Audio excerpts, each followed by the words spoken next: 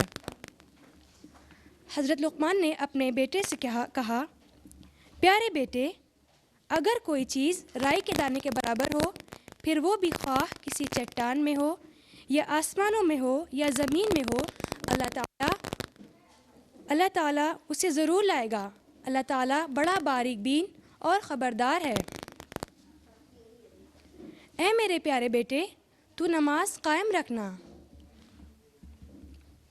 और अच्छे कामों की नसीहत करते रहना, बुरे कामों से मना किया करना, और जो मुसीबत तुम पर आए सब्र करना। यकीन मान अल्लाह ताला की बड़ी ताकीदी कामों में से है। लोगों के सामने अपने गाल ना फुला और ज़मीन पर इतरा कर मत चल। किसी तकब्बुर करने वाले शेखी खोरे को अल्लाह ताला पसंद नहीं फरमाता। अपनी रफ्तार में म्यान रवी इख्तियार कर और अपनी आवाज़ पस्त कर। यकीनन आवाज़ों में सबसे बदतर आवाज़ गधों की आवाज़ है। जज़ाकुमुल्लाहु खैरा। जज़ाकिल्लाहु खैरन कसीरा। Sister Rutka, beautiful recitation. May Allah grant you जन्नतुल फिरदौस, आमीन। मोअज़्ज़ज़ ख़वातीन, अल्लाह ताला ने कुरान हमारी हिदायत और कामयाबी के लिए नाजिल फरमाया, और तारीख़ गवाह है कि जब जब मुसलमानों ने इसे मजबूती से थामा, फुतूहात ने हमारे कदम चूमे। Quran is the only reason for our victory. लेकिन जैसे ही हमने इसे तर्क करना शुरू कर दिया तो ज़िल्लत व ख्वारी हमारा मुक़द्दर बन गई, और बढ़ते दौर के साथ हालात बद से बदतर होते चले गए। याद रखिए ख़वातीन कि कुरान की जो ज़िम्मेदारी थी वो हम में से मुट्ठी भर लोगों के सिवा किसी को उस ज़िम्मेदारी का एहसास ही न रहा, और इसी ज़िम्मेदारी का एहसास करते हुए आज से ठीक 15 साल पहले IERO यानी Islamic educational and research organisation वजूद में आई, ताकि एक मुत्तहिद और मुतहर्रिक जमात कायम की जा सके। और अल्लाह के इज़्न से मिस्टर ज़ियाउल शम्स, मिस्टर मोहम्मद सलमान और मिसेस अस्मा शम्स के साथ बहुत सारे लोगों की सिंसियर एफ़र्ट ने आज IERO को इस मुकाम तक ला खड़ा किया है। 15 साल से IERO अपने टारगेट को अचीव करने के लिए कोशां हैं। टाइम टू टाइम दावती व इस्लाही लेक्चर्स ऑर्गेनाइज़ किए गए, ऑनलाइन लेक्चर्स ऑर्गेनाइज़ किए गए, और टाइम टू टाइम दावती व इस्लाही लेक्चर्स के साथ साथ आप देखिए हमारे यहाँ इस्लामिक लाइब्रेरी का क़याम किया गया, और उसने आवाम को बहुत फ़ायदा पहुँचाया। उसके साथ ही कई साल इस्लामिक एग्ज़िबिशन और कॉन्फ्रेंसेस ऑर्गेनाइज़ की गई। इस्लामिक बुक्स, CDs, DVDs का फ्री डिस्ट्रीब्यूशन दावती पर्पस के लिए किया गया। Online lectures during Covid arrange किए गए, और कोविड के बाद मोटिवेशनल स्पीकर्स और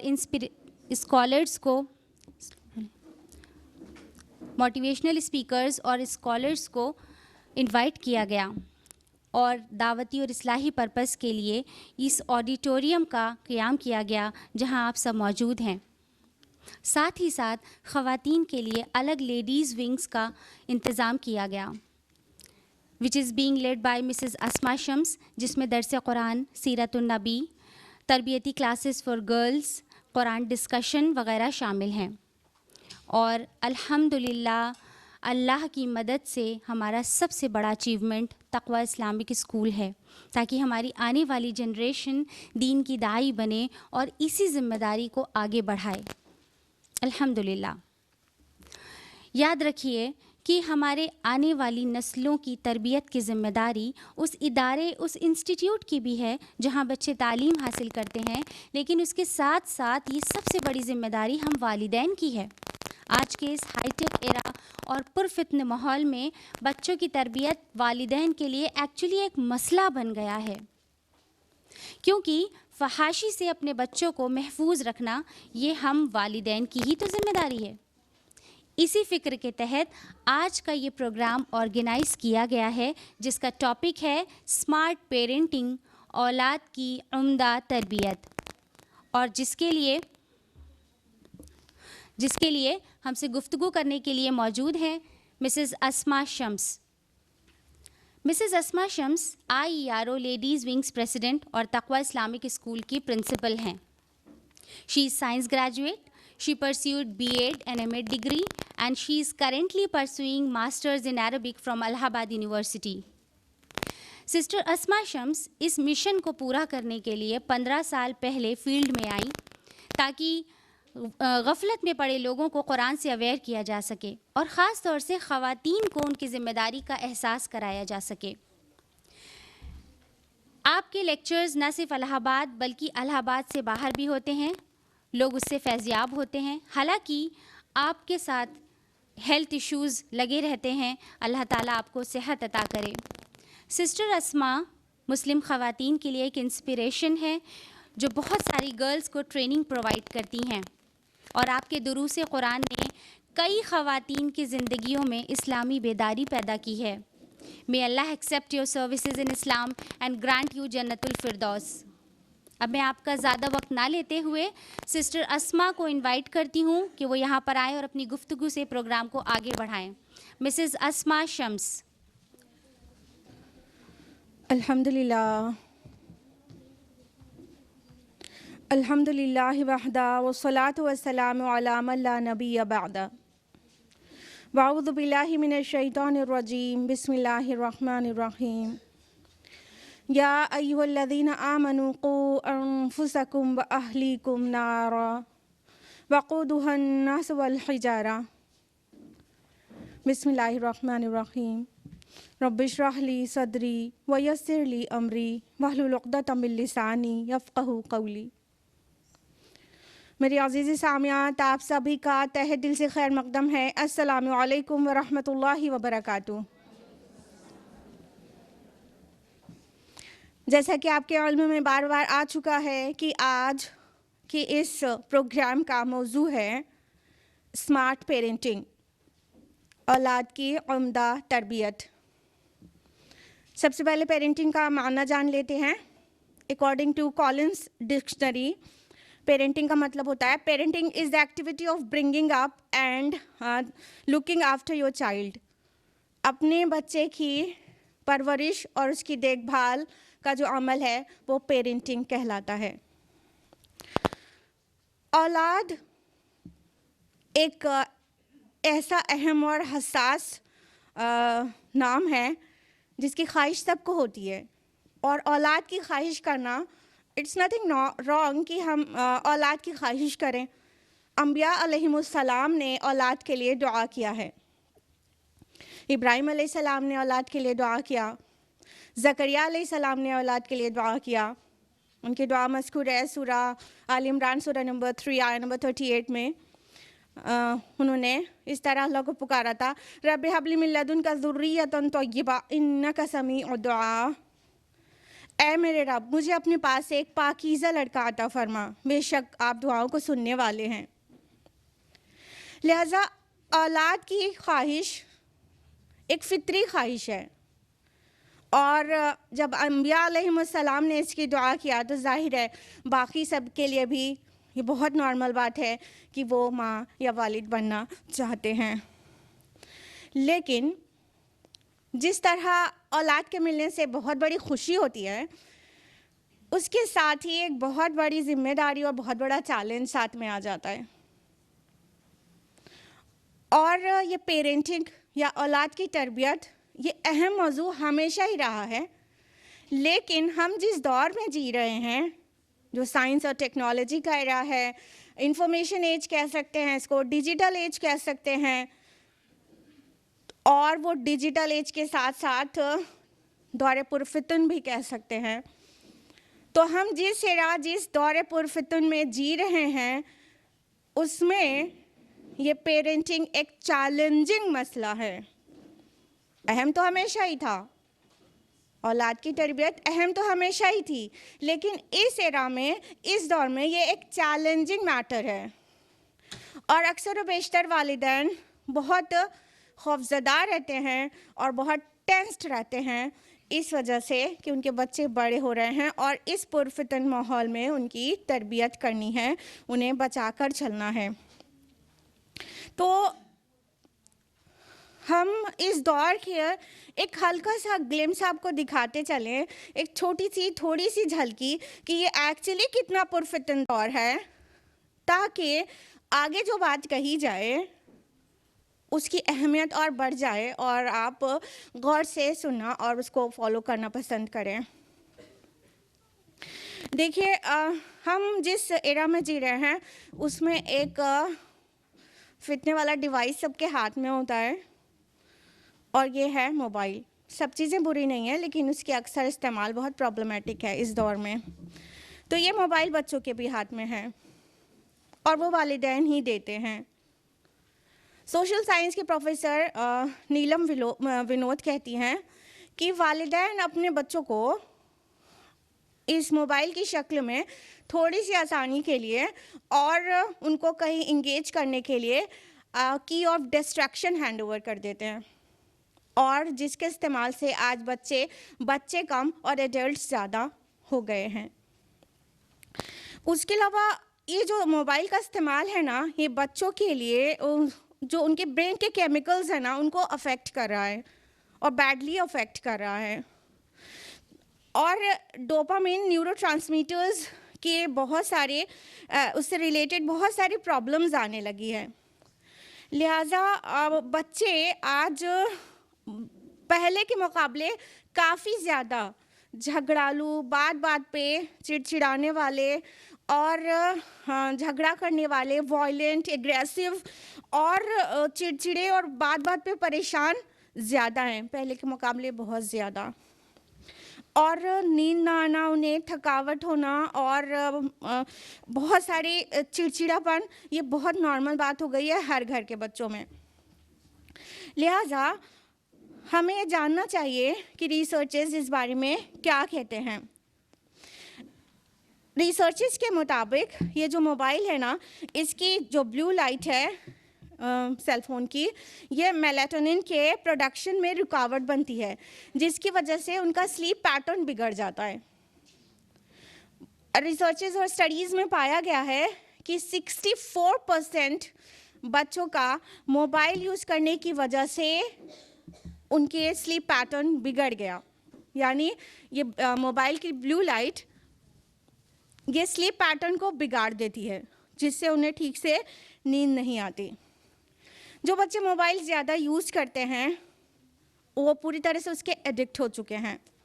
WHO ने 2018 में मोबाइल एडिक्शन को मेंटल हेल्थ डिसऑर्डर नाम दे डाला है कि मेंटल हेल्थ डिसऑर्डर है। और PMC जर्नल की 2020 की एक रिपोर्ट है जो कि PUBG के मुतालिक है कि PUBG खेलने वाले बच्चों में सुसाइड और मर्डर करने की तरफ उनकी विल बढ़ रही है। यानी जो बच्चे PUBG खेलते हैं वो सुसाइड और मर्डर अटेम्प्ट करते हैं। और ये न्यूज़ आप लोग अपने अराउंड अक्सर पढ़ती ही रहती होंगी। सितंबर 2019 की कर्नाटका की एक न्यूज़ है कि एक 21 साल के लड़के ने, जिनके वालिदैन ने उनको मोबाइल पर PUBG खेलने से मना किया था, उसने अपने पेरेंट्स का मर्डर कर दिया। बोथ ऑफ द पेरेंट्स, माँ बाप दोनों को मार दिया। लखनऊ की एक न्यूज़ है जिसमें एक 16 साल के लड़के से माँ ने मोबाइल पर गेम खेलने के लिए मना किया था, तो उसने अपनी माँ का मर्डर कर दिया और माँ की लाश को 2 दिन तक छुपाए रखा घर में।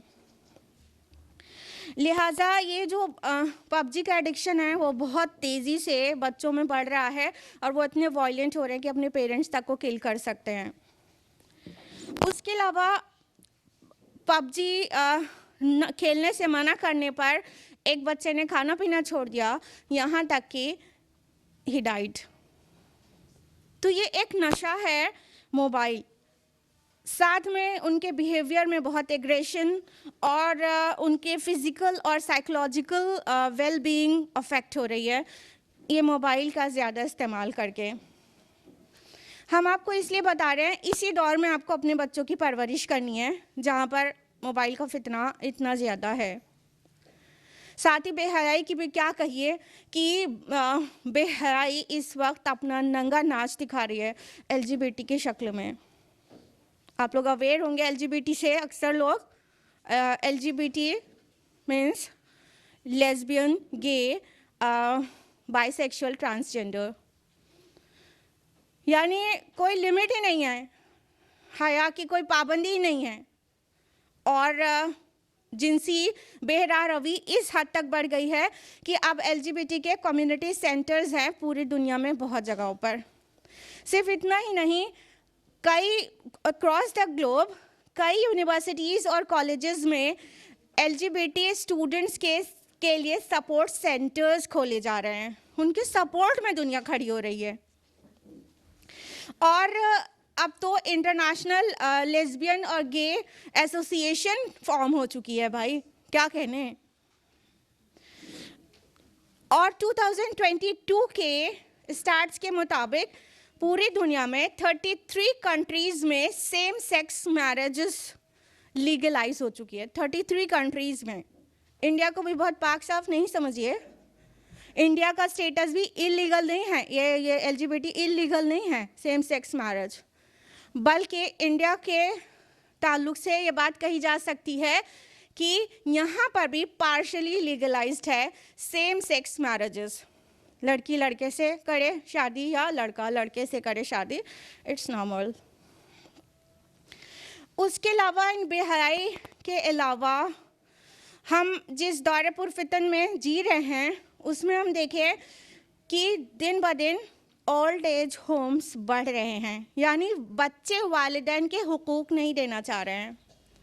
728 ओल्ड एज होम्स हैं इंडिया में और वो 25% की रेट से हर साल बढ़ रहे हैं। रीज़न साफ है, due to the increasing trend of nuclear families. आपको पता है अब सब न्यूक्लियर फैमिली में रहना पसंद करते हैं जिसमें माँ बाप बच्चे हों और दादी दादा जैसा कोई कॉन्सेप्ट ना हो। तो ओल्ड एज होम्स का बढ़ना ये जाहिर बात है कि सबके लिए ख़तरा है कि ये हमारा फ्यूचर ना हो। जब आपका गुजर किसी ओल्ड एज होम से होता होगा दिल में ख्याल आ ही जाता होगा कहीं ये मेरा फ्यूचर तो नहीं। लिहाजा औलाद अपने वालिदैन के हुकूक नहीं देना चाह रही है, लेकिन वालिदैन को भी एक बात का ख्याल रखना चाहिए। एक मुकदमा आया था उमर फारूक रज़ियल्लाहु अन्हु के पास। एक शख्स थे, वो अपने बेटे को लेकर आए और बोला, या अमीरुल मोमिनीन, ये मेरा बेटा है लेकिन ये मेरे हुकूक नहीं देता, इससे कहिए कि ये ऐसा ना करे, इसे समझाइए। इससे पहले कि उमर रज़ियल्लाहु अन्हु उस लड़के की तरफ मुखातिब होते, उस लड़के ने कहा, या अमीरुल मोमिनीन, क्या औलाद के भी वालिदैन पर कुछ हुकूक होते हैं? तो उमर बिन ख़त्ताब रज़ियल्लाहु अन्हु ने फरमाया, हाँ क्यों नहीं।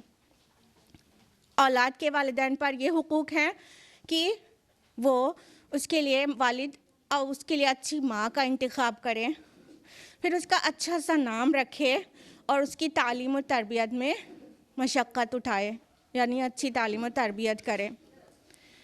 तो उस लड़के ने कहा अपने वालिद के मुंह पर, उस लड़के ने कहा कि या अमीरुल मोमिनीन, इसने मेरे हुकूक नहीं दिए हैं। इसने निकाह एक मजूसिया से किया और मेरा नाम गुबरेला रख दिया, गोबर का जो कीड़ा होता है, और मेरी तालीम और तरबियत में कोई मशक्क़त नहीं उठाई, इसने मेहनतें नहीं की। तो उमर बिन ख़त्ताब रज़ियल्लाहु अन्हु ने यह कहकर मुकदमा रद्द कर दिया कि तुम अपनी औलाद के हुकूक नहीं देते हो और जब ये बड़े हो जाते हैं तो इनसे अपने हुकूक मांगते हो। लिहाजा रियलिटी ये है, यानी वालिदैन भी अपने बच्चों के हुकूक नहीं दे रहे हैं, उनकी सही तालीम और तरबियत नहीं कर रहे हैं। इस वजह से फ्यूचर में बिल्कुल वही चीज़ उनको मिलती है कि वो अब औलाद वालिदैन के हुकूक नहीं दे रही होती। लिहाजा हम लोग बहुत जल्दी से होशमंद हो जाएं और ये समझ जाएं कि बच्चों की तालीम और तरबियत एक नहायत संगीन, अहम और हसास मसला है। उस पर बैठें, गौर व फिक्र करें और एक्शन प्लान बनाएं और करना शुरू कर दें। सबसे पहले हम जानेंगे कि औलाद की तरबियत का सही वक्त क्या होता है, जिसमें हम में से अक्सर लोग धोखा खा जाते हैं। देखिए, एक मर्द की बात करें अगर, तो उसकी औलाद की तरबियत का सही वक्त है बिफोर मैरिज, जब उसके लिए लड़की देखी जा रही है। अगर आप में से कोई ख़वातीन अपने बेटे के लिए बहू तलाश रहे हैं तो समझ लीजिए ये सही वक्त है अगली जनरेशन की सही तरबियत का, कि आने वाली जनरेशन को किस गोद में आप पलवाती हैं। यानी जब अपने बेटे के लिए बहू का चुनाव करें तो दीन देखें। दीनदार गोद में परवरिश पाएगा तो अच्छा और वालिदैन के हुकूक देने वाला बनेगा। लेकिन अगर हमने दीन नहीं देखा तो वहीं पर सबसे पहली गलती कर दी। और अगर ख़वातीन की बात करें तो उनका एक्टिव रोल शुरू हो जाता है जब वो प्रेग्नेंट होती हैं। जी हाँ, बच्चा पैदा होने के बाद नहीं, 5-10 साल के बाद नहीं तरबियत का वक्त शुरू होता। तरबियत का वक्त शुरू हो जाता है प्रेगनेंसी से। 24th वीक एम्ब्रियो मदर्स वूम में रहकर भी सुनता है। Hearing sense 24th week develop हो जाता है, तो एम्ब्रियो सुनने लगता है और उसे मुतासिर होता है। लिहाजा माँ को ये चाहिए कि जब वो प्रेग्नेंट है तो वो देखे कि उसके अराउंड कैसी आवाज़ें हो रही हैं, वो क्या बातें करती है और किन से और बातें करती है, वो म्यूज़िक सुनती है या कुरान। तो तरबियत का सही वक्त वो है जिसमें अक्सर लोग धोखा खा जाते हैं। और 2, 4, 5 साल का बच्चा होता है, कहते हैं अभी तो बच्चा है, अभी बहुत छोटा है, बड़ा होगा तो सही हो जाएगा, बड़ा हो जाएगा तो समझ जाएगा, नेक दीनदार हो जाएगा। ये सबसे टॉक्सिक बात है, सबसे टॉक्सिक बात है जो हम कहते हैं बड़ा होगा तो ठीक हो जाएगा। ये कुछ ऐसा है, इसकी मिसाल कुछ ऐसी है कि हम दीवार की बुनियाद तो तिरछी रख रहे हैं, टेढ़ी रख रहे हैं और कह रहे हैं जब बुलंद होगी ना तो ठीक हो जाएगी, सीधी हो जाएगी। जबकि कॉमन सेंस की बात है कि तिरछी बुनियाद पर, टेढ़ी बुनियाद पर खड़ी की गई दीवार जितना बुलंद होती जाएगी उतनी मज़ीद टेढ़ी होती जाएगी, ना ऊपर जाके सीधी हो जाएगी। तो बच्चों को भी जो शुरू के सालों में जो तरबियत दी जाती है वो सबसे ज़्यादा परमानेंट होती है और सबसे ज़्यादा मुतासिर करती है बच्चे के अखलाक और किरदार को। किसी भी आप साइकोलॉजी को, कॉग्निटिव साइकोलॉजी को देख लें, किसी भी साइकोलॉजिस्ट के, तो सब आपको ये बताएंगे कि शुरू के 7 साल बहुत अहम होते हैं। 0 to 7 ईयर्स सबसे ज़्यादा अहम होते हैं बच्चे के सीखने के लिए। आपको पता है अकॉर्डिंग टू कॉग्निटिव साइकोलॉजी बच्चे के माइंड का 95% जो हिस्सा है वो डेवलप हो जाता है 7 ईयर्स के अंदर, जिसको हम कह सकते हैं प्रोग्राम्ड माइंड या कह सकते हैं कि प्री कंडीशनल माइंड। वो 7 साल के अंदर डेवलप होता है। 95% माइंड उसका प्रोग्राम हो चुका होता है 0 to 7 एज में। सिर्फ 5% माइंड का जो पोर्शन है वो बचा रहता है, जिसको कॉन्शियस माइंड कह सकते हैं। वो बाद तक भी डेवलप होता रहता है 7 साल की उम्र के बाद तक भी। यानी हमारी जो बुनियादी तरबियतें हैं उसका 95% हिस्सा 7 साल के अंदर पूरा हो चुका होता है। 7 साल के अंदर, यानी उन 7 सालों में क्या सिखाया हमने बच्चों को? It is most important. इतने छोटे बच्चे को नेकी बदी नहीं पता होती, उसे खैर और शर की तमीज़ नहीं है, क्या अच्छा है क्या बुरा वो नहीं जानता, क्या गुनाह है क्या सवाब उसको नहीं पता, हलाल और हराम उसे नहीं पता रहता। इतना छोटा बच्चा सिर्फ ये देखता है उसके गिरदो पेश हो क्या रहा है, वो वहाँ से सीखता है, उसे खैर और शर की तमीज़ नहीं है। वो जो करता हुआ देखता है ना वो सीखता है। अगर कंप्यूटर टर्मिनोलॉजी में बात करें तो ये कहना चाहिए कि ये जो बच्चा गोद में अल्लाह ताला ने नसीब किया माँ को, वो एक ऐसा ब्रांड न्यू कंप्यूटर है जिसमें एक्चुअली प्रोग्रामिंग नहीं हुई है अभी। इन 7 सालों के अंदर उसका मदरबोर्ड डिज़ाइन हो रहा है और बाकी जो प्रोग्रामिंग है वो इन 7 सालों में मेन हो रही है। तो हमें क्या करना होगा, बीइंग अ मदर, हमें क्या करना होगा, हमें उसके सामने एक रोल मॉडल बनना होगा। हमें जो कुछ हम उससे चाहते हैं ना बने, वो हमें करके दिखाना होगा। जो चीज़ें हम चाहते हैं ना वो नहीं करे, वो नहीं बने, वैसा हमको नहीं होना होगा। हमको उन चीज़ों से रुकना होगा जो हम उसके अंदर नहीं चाहते हैं। अगर हम उसे सच्चा, ईमानदार, वफादार और वादे का पाबंद बनाना मकसूद है, तो ये सारी चीज़ें हमें करके दिखानी होगी उसके सामने। जब तक हम ये सब चीज़ें करके नहीं दिखाएंगे, तब तक वो बच्चा हमारे सिर्फ कहने से नहीं सीखेगा, वो हमें देख कर सीख रहा है। लिहाजा ये बहुत सिंपल बात है कि इतने छोटे बच्चे के लिए हमें रोल मॉडल बनना होगा। मेरी प्यारी बहनों, तरबियत नॉन स्टॉप बोलने का अमल नहीं है, तरबियत करके दिखाने का अमल है।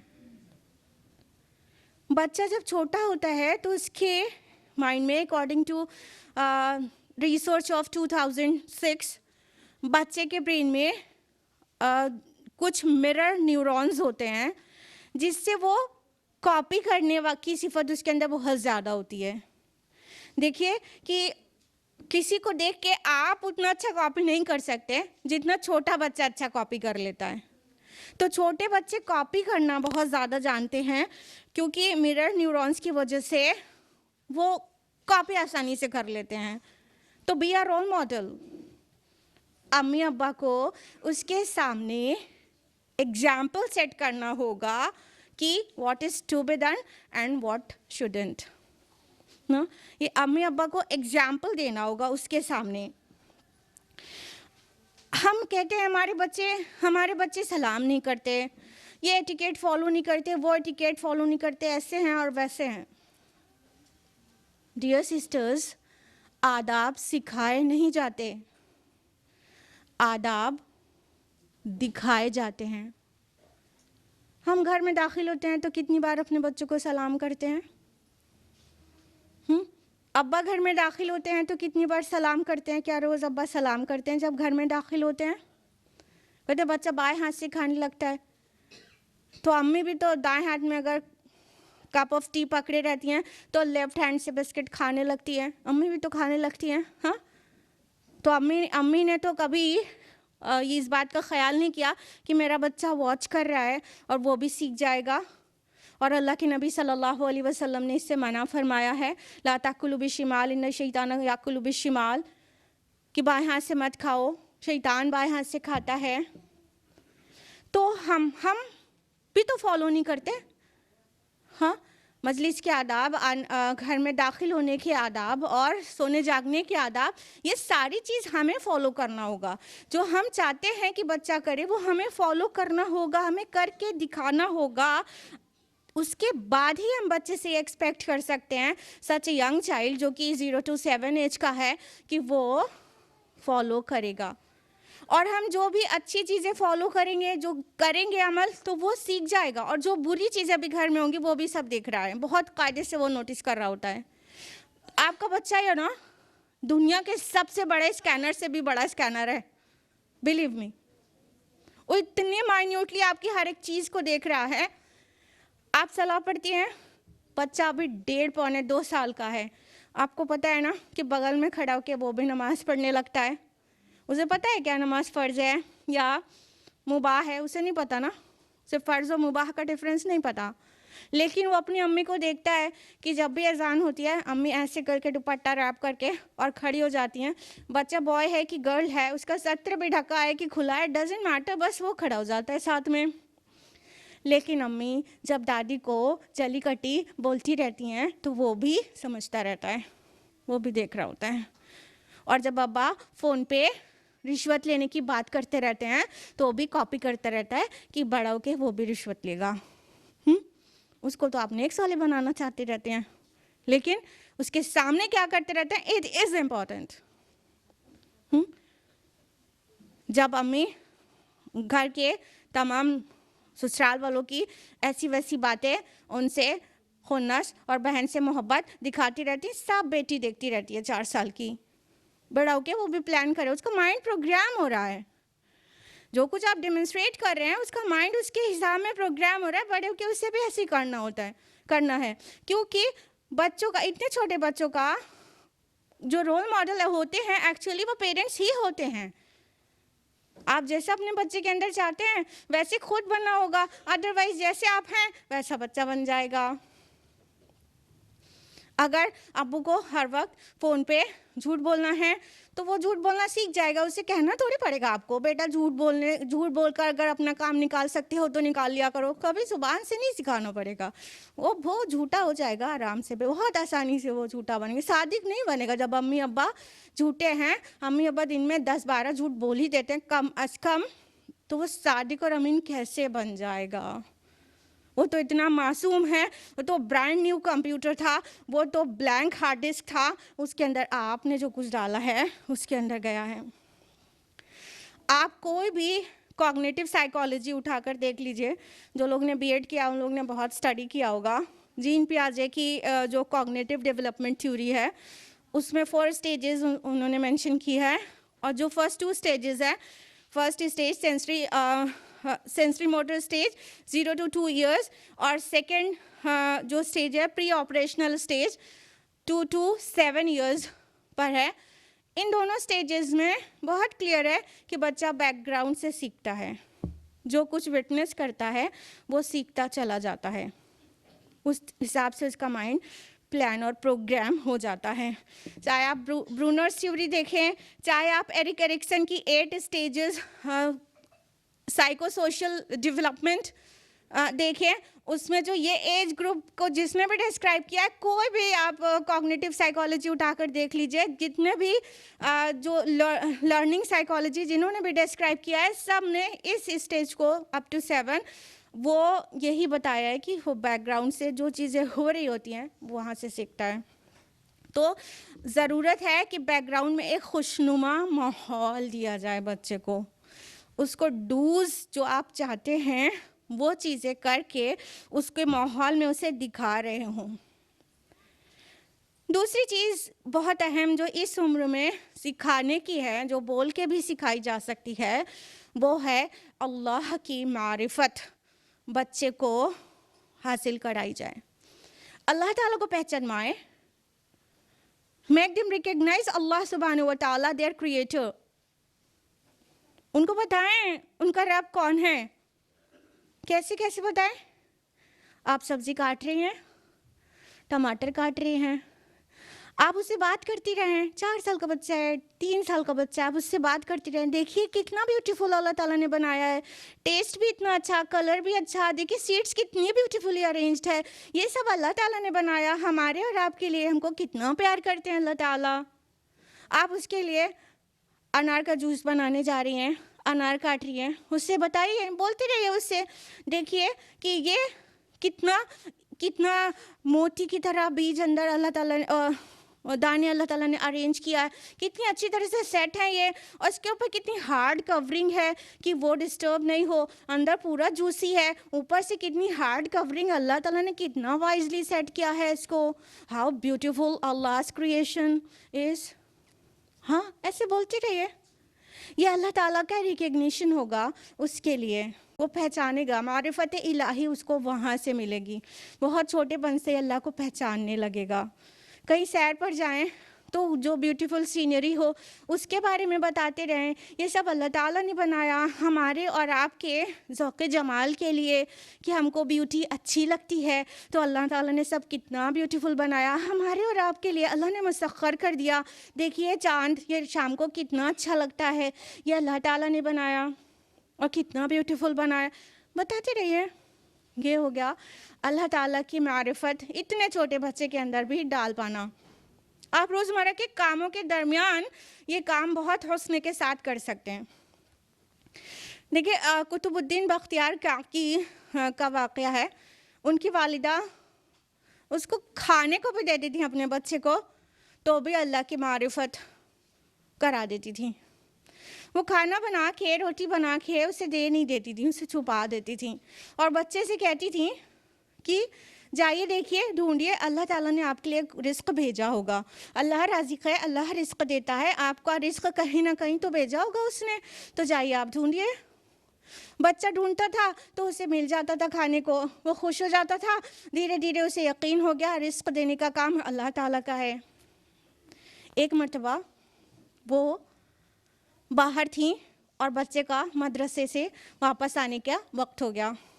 वो इतना परेशान कि मैंने जो अपने बच्चे के अंदर तौहीद डाली है, अल्लाह पर तवक्कुल डाला है, वो पूरा डिस्टर्ब हो जाएगा आज, और वो घर नहीं पहुंच पा रही थी। तो फिर बच्चा मेरा, उसको खाने को कैसे मिलेगा, और वो पूरा डिस्टर्ब हो जाएगा, मैंने जो तौहीद उसके अंदर डाली है। तो वो नहीं पहुंच पाई वक्त से घर, लेकिन जब आकर घर में उन्होंने दरियाफ्त किया बच्चे से खाने के मुतालिक, तो बच्चे ने गवाही दी, उसको तो रिस्क मिल गया। अल्लाह ताला का काम है ना रिस्क देना, अल्लाह ताला ने मुझे रिस्क पहुंचा दिया, मैंने खा लिया, मैं भूखा थोड़ी हूँ, रिस्क देना तो अल्लाह ताला का काम है। इस तरह अल्लाह ताला भी लाज रखते हैं आपकी तरबियत की। तो बच्चे को बातों बातों में अपने रब की मारिफत कराएं, ये बहुत इम्पॉर्टेंट है, बहुत इम्पॉर्टेंट। सिर्फ माँ बाप को ही ना पहचाने, उससे ज़्यादा हुकूक जिसके हैं उसका खालिक उसको भी पहचाने। लेकिन हमारी पेरेंटिंग अक्सर, चूँकि माहौल में इतनी चिड़चिड़ाहट है, सॉरी टू से, सास नंद का झगड़ा, रोज़ाना का काम का थकान, और ये सारी चिड़चिड़ाहट बच्चों पे डांट डपट के हम निकालते रहते हैं, मासूमों पर, बेगुनाह, जिन्होंने कुछ भी नहीं किया, मार मार के, डांट डांट के उनकी परवरिश करते हैं। देखिए, ध्यान रखिएगा कि बच्चों को डांटने के बहुत सारे नुकसानात हैं। जो बच्चे खौफ में जीते हैं ना, उनका पूरा फुल फ्लेज डेवलपमेंट नहीं हो पाता। 2 खौफ के साथ बच्चे दुनिया में आते हैं बाय बर्थ। जो 2 खौफ हैं वो है एक ऊंचाई से गिरने का खौफ और एक ऊंची आवाज़ का खौफ। जब बच्चे को डांटा जाता है ना, या किसी से भी जब ऊंची आवाज़ में बात किया जाता है, डांट कर, फटकार कर, तेज़ आवाज़ में चिल्ला कर, तो ऑल 5 सेंसेस फ्रीज हो जाते हैं और लाशऊर तक कोई भी बात नहीं पहुंचती। आपको पता होना चाहिए पार्ट्स ऑफ कम्युनिकेशन, जो बात हम कहते हैं उसमें कौन से फैक्टर्स कितना रिस्पॉन्सिबल होते हैं। जो बात हम बोलते हैं उसमें 55% हमारी बॉडी लैंग्वेज रिस्पॉन्सिबल होती है कन्वे करने में, और 38% टोन रिस्पॉन्सिबल होता है, और सिर्फ 5% वर्ड्स। क्या अल्फाज इस्तेमाल किया उसकी वैल्यू इतनी कम है, लेकिन किस टोन में बोला ये बहुत ज़्यादा है। लिहाजा जब हम हाई टोन में बच्चों से बात करते हैं, उन्हें कुछ नहीं समझ में आता। आपने देखा होगा कि आपने एक दिन बच्चे को बहुत चिल्लाया, बहुत डांटा किसी बात के लिए, और अगले दिन वो ही काम करता हुआ फिर नज़र आता है। आता नहीं आता? फिर आप कहते हैं कितना ढीठ हो गया, अब इतना छोटा है, इतना ढीठ हो गया। अल्लाह अकबर, आप समझे ही नहीं। जब हम हाई पिच पे बात करते हैं ना, बोलते हैं, तो वो उसके धातु शऊर तक नहीं पहुंचती बात। अब इसी तरह अपने काम वाले लोग के साथ भी करते हैं ना, सब हम में से अक्सर ही लोग, हाँ, अपनी मेड्स के साथ कितना चीखते चिल्लाते हैं। इतनी ज़ोर ज़ोर चिल्ला के एक बात कहते हैं जो चीज़ पसंद नहीं आई रहती उसके मुतालिक, और अगले दिन कहते हैं, देखते वो फिर वही कर रही है, तो सोचते हैं हद हो गई, कल इतना चिल्लाए हैं हम इसके ऊपर, आज इसने फिर वही किया। अब इसको बिल्कुल रिवर्स अटैम्प्ट करके देखिए बच्चों के ऊपर, चाहे मेड के चाहे किसी के भी ऊपर। बहुत प्यार से सॉफ्ट वॉइस में समझा कर बात करके देखिए। वही बात, कुछ गलती कर रहा है, डांटने के बजाय बहुत प्यार से समझा कर बात करिए और उसे खूब अच्छी तरह समझा दीजिए। देखिए अगले दिन वो रिपीट नहीं करेगा। बहुत फ़र्क पड़ता है ऊंची आवाज़ में बात करने और समझा कर बात करने में। लिहाजा हमें चाहिए कि हम अपने बच्चों से प्यार से डील किया करें, और ना सिर्फ बच्चों से डायरेक्ट डील करने में, बल्कि इस बात का बहुत ख्याल रखें कि शौहर बीवी झगड़ा ना करें बच्चों के सामने। माँ बाप के झगड़ों की वजह से बच्चों के इर्तिका पर, उनके जहनी इर्तिका और पूरा उनको साइको सोशल डेवलपमेंट, सब तरह का डेवलपमेंट मुतासर होता है अगर माँ बाप झगड़ा कर रहे हैं। यू वोंट बिलीव, यूके और इंटरनेशनल रिसर्चेस के सेवरल डिकेड्स की स्टडीज़ का हम आपको रिपोर्ट बता रहे हैं कि 6 महीने के बच्चे के सामने अगर पेरेंट्स कॉन्फ्लिक्ट होता है, माँ बाप झगड़ा करते हैं, तो उसके हार्ट रेट बढ़ जाती है और स्ट्रेस हार्मोन रिस्पॉन्सेस इंक्रीज़ हो जाते हैं 6 महीने के बच्चे के सामने झगड़ा करने से माँ बाप के इतना बड़ा फ़र्क पड़ता है। कार्डिफ यूनिवर्सिटी के न्यू स्टडी के मुताबिक माँ बाप के झगड़ों की वजह से बच्चे का फिज़िकल, इमोशनल और डेवलपमेंटल जो हेल्थ है वो मुतासिर होती है। सब तरह की उसकी हेल्थ मुतासिर होती है माँ बाप के झगड़ों से। इतना ही नहीं, अकॉर्डिंग टू गॉटमैन्स रिसर्च, 3 महीने के बच्चे के सामने भी अगर पेरेंट्स कॉन्फ्लिक्ट हो, 3 महीना इन्फेंट, 3 मंथ्स इन्फेंट, उसके सामने पेरेंट्स कॉन्फ्लिक्ट का असर उसके ऊपर बाद में ये पड़ सकता है कि उसके अंदर लोअर कैपेसिटी ऑफ कंसंट्रेशन हो जाए, या जॉय की कैपेसिटी कम हो जाए, या ability of being calm down वो मुतासिर हो जाए इतने छोटे बच्चे के सामने। और जब माँ बाप घर में झगड़ा करते रहते हैं ना, तो उन बच्चों के अंदर डिप्रेशन रिकॉर्ड किया जाता है। कि आपको पता होगा चाइल्ड डिप्रेशन आजकल एक कॉमन चीज़ होती जा रही है। बच्चों के अंदर डिप्रेशन कहाँ से होता है? गोद के बच्चे के सामने भी जब झगड़ा कर रहे होते हैं, वहाँ से बिगन होता है। तो डिप्रेशन, एंजाइटी या बिहेवियरल इश्यूज़, बहुत ज़्यादा एग्रेसिव होना, इवन उनकी कॉग्निटिव परफॉर्मेंस का डिक्लाइन होना, ये सारी चीज़ हो सकती है। अभी बच्चा स्कूल में लो ग्रेड लेकर आएगा तो मम्मा उसे 500 बात सुनाएंगी, लेकिन उन्होंने कभी भी ये नहीं सोचा होता कि क्या पता हम दोनों के झगड़े की वजह से इसकी कॉग्निटिव परफॉर्मेंस डाउन हो रही है, इसके ग्रेड्स लो हो रहे हैं। हम खुद गलत हो सकते हैं और बच्चे को जिसके लिए डांट रहे होते हैं। उसके अलावा इन झगड़ों की वजह से मदर फादर के जुवेनाइल डेलिंक्वेंसी बढ़ रही है। आपको पता है बच्चे भी आजकल जुर्म करने लगे हैं, छोटे छोटे बच्चे बड़ा बड़ा जुर्म पढ़ते होंगे न्यूज़पेपर में। और मैल एडजस्टमेंट ये भी इसकी वजह से हो सकता है। बच्चे एडजस्ट नहीं होते हैं, स्कूल में नहीं एडजस्ट कर पाते हैं, सोसाइटी में नहीं करते, पार्क में नहीं करते, दोस्तों के साथ एडजस्ट नहीं होते, पार्टीज़ में कहीं नहीं। इसको मैल एडजस्टमेंट कहते हैं। और उसके अलावा उनका सोशल बिहेवियर ख़राब हो सकता है। इवन स्मोकिंग और ड्रिंकिंग की उनको आदत लग सकती है इन घरेलू झगड़ों की वजह से उनके सामने। और उनका जो हाई एवरेज ऑफ कॉर्टिसोल है, उनका केमिकल, वो बढ़ता है। उसकी वजह से वो बहुत जल्दी से थक जाते हैं और बहुत जल्दी बीमार हो जाते हैं, और उनका स्लीप पैटर्न बिगड़ जाता है और नींद ठीक से नहीं आती। ये सभी कुछ हो सकता है।